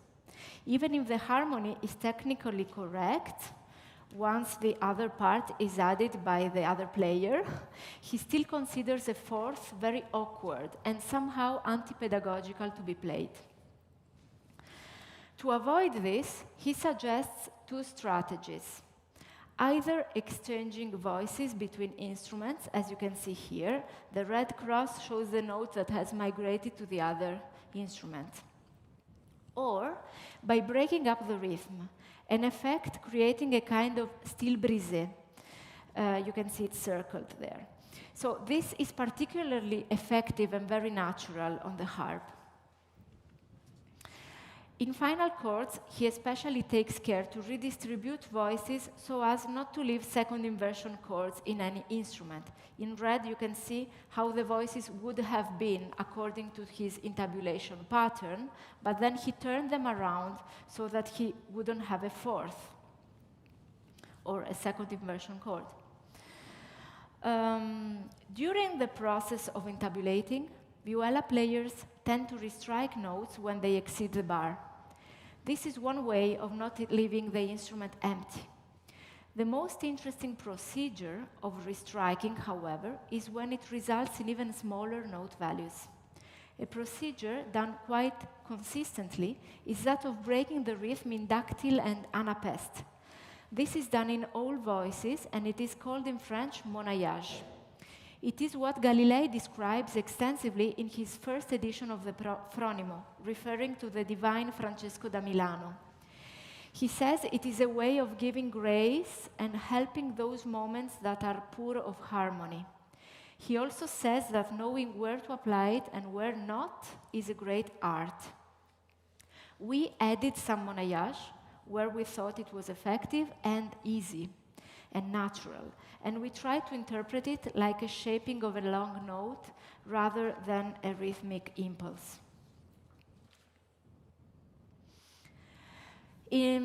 About ornamentation. So in intabulating vocal polyphony, Spanish sources are very literal, and Valderabano says that contrapunctual compositions don't bear glossas, but anyway, he leaves some freedom when he says that each player can add them according to his hand. Okay, my conclusions of this talk, as I said, will be drawn by going back to how we started. So our Henestrosa harp pieces, and see what we have learned from the other sources. Henestrosa's tuning instructions are still not clear, but now they make more sense in context.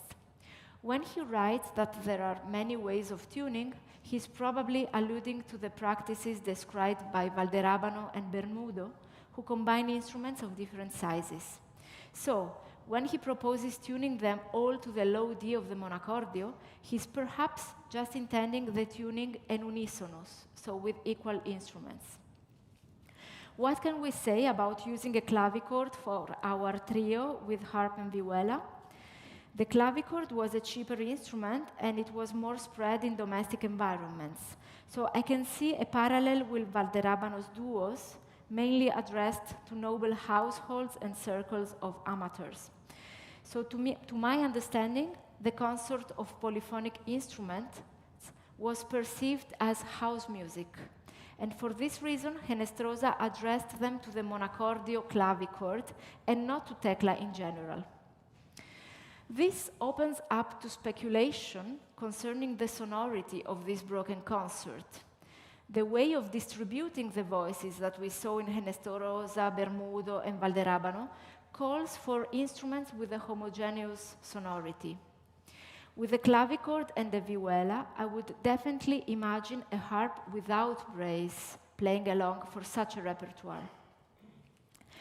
The upside-down format is a quite clear quote to Valderabano's book.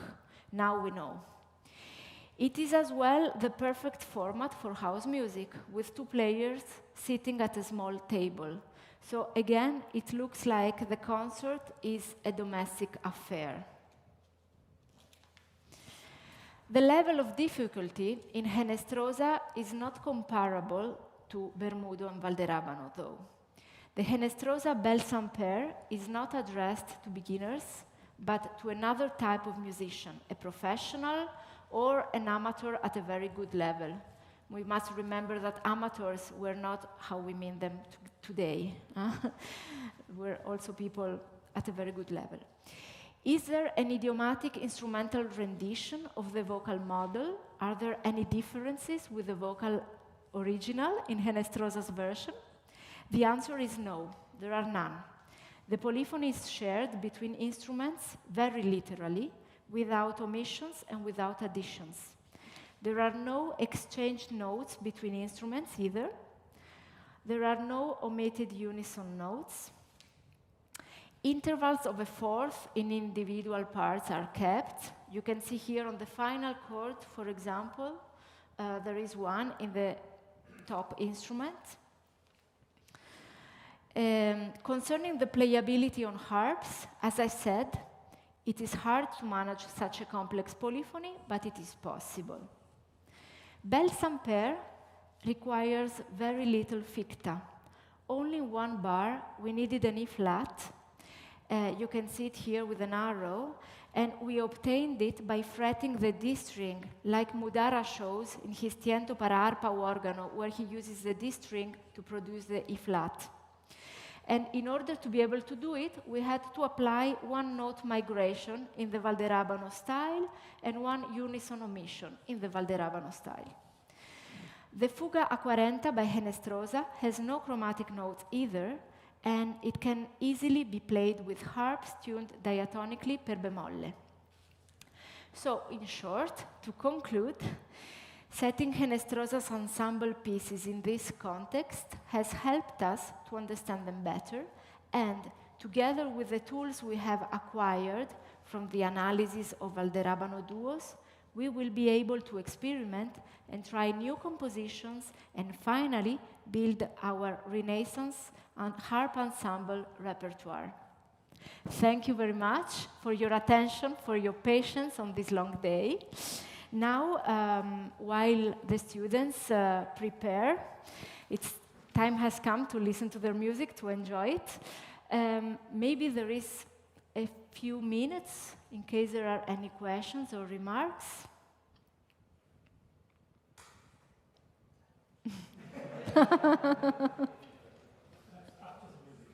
After the music. Okay, good. So let's welcome our students.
No, very good question. Where did the third half part come from? All of these were adapted from us. So we took this, in the case of the piece with 3 harps, it was a motet with 6 voices by Morales, and we shared it in the Valderrama. We applied all these same principle. Yes, exactly. Yeah. And the other pieces as well, we did the intabulations. Yeah. Yes? I have 2 little questions. On one of the slides. Use the microphone. It's only little questions and maybe rather silly. On one of your slides you had, I think it was the second source, this was 6 books. And the third book, there were chanzonetas, villancicos, y ensaladas. What are ensaladas as a type of music? On the slide. No, and they had the 6 books of one of the sources. It was not read, it was not one of the books we were talking about. Yeah. There is a type of music which is called ensalada. What is it? Well, it was typical of the time.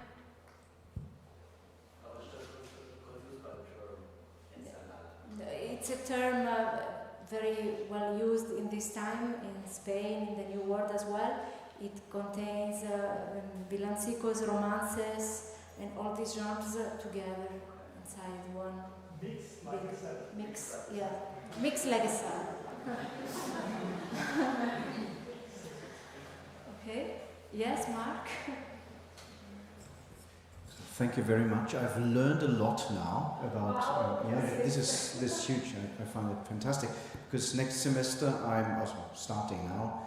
I will dedicate my arrangement class to lute duos, starting with the Heckel lute duos and then others. And the little I have learned from those lute duos is that they, at least with Heckel, never do this thing that they share the voices like so, but that they are doubling. It's like so.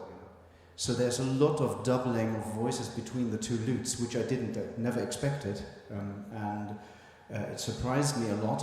Maybe it has something to do with the different sizes of the lute, so that a smaller lute has a different sonority than a bigger one, and together it creates certain harmonies when you play the same notes together.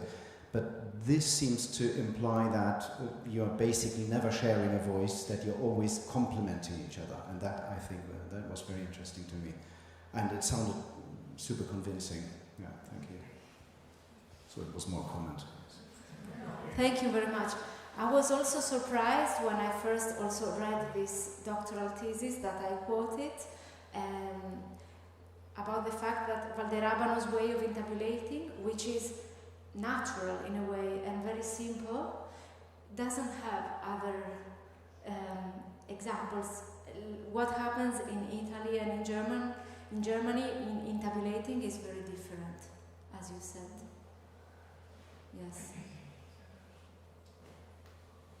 This would be perhaps a question to John, who is not here. In his database, what interested in is there iconographical evidence of harp duos or harp trios. I can't remember to have seen only some angels, some. Do you know something? In iconography there are harps everywhere. There is a painting with 2 harps, one of them with brace, one without brace. I'm sorry, right now I cannot recall which one it is. Maybe Heidi? No, you don't remember it. But I will find it and send it to you.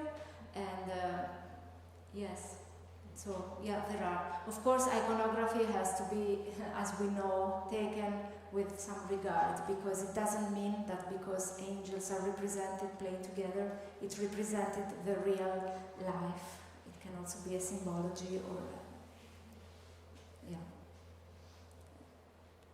Yes?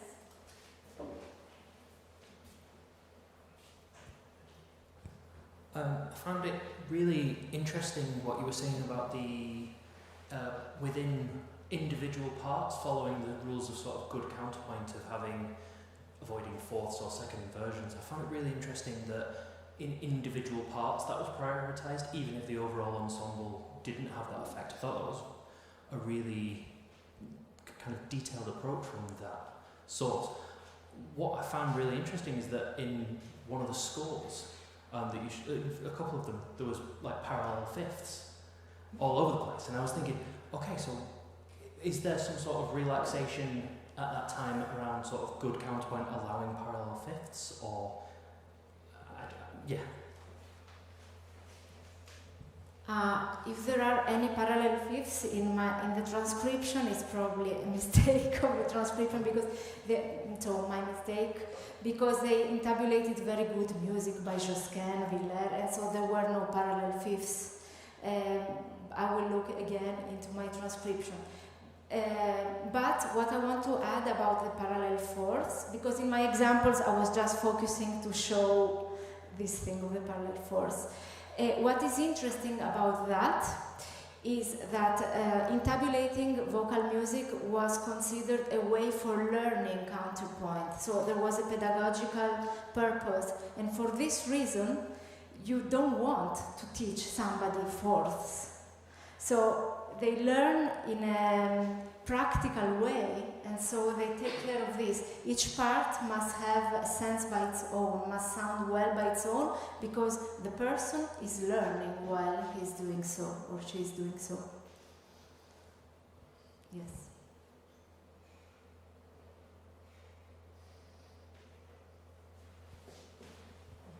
Congratulations, it was very interesting. And just a parallel comment to what Marc was saying about the distribution of the voices. So having, I think also maybe is much more friendly for the lute player. But I would say even for the harp, the fact of having one voice which is low and two which are rather high. So you have, for instance, bass, alto, and second soprano, and tenor, another alto and first soprano, for instance. It's much friendlier for the fact how you distribute the voices in the hand. So when I happens to me that I had to play the three upper voices, it's a bit uncomfortable, because then it happens that what you say, this parallel fourths and things like that, that maybe they're not so interesting to have, I think. Yeah. Thank you. No, indeed. And that's why he takes care to kind of arrange the parts so that even individually one can have pleasure playing it.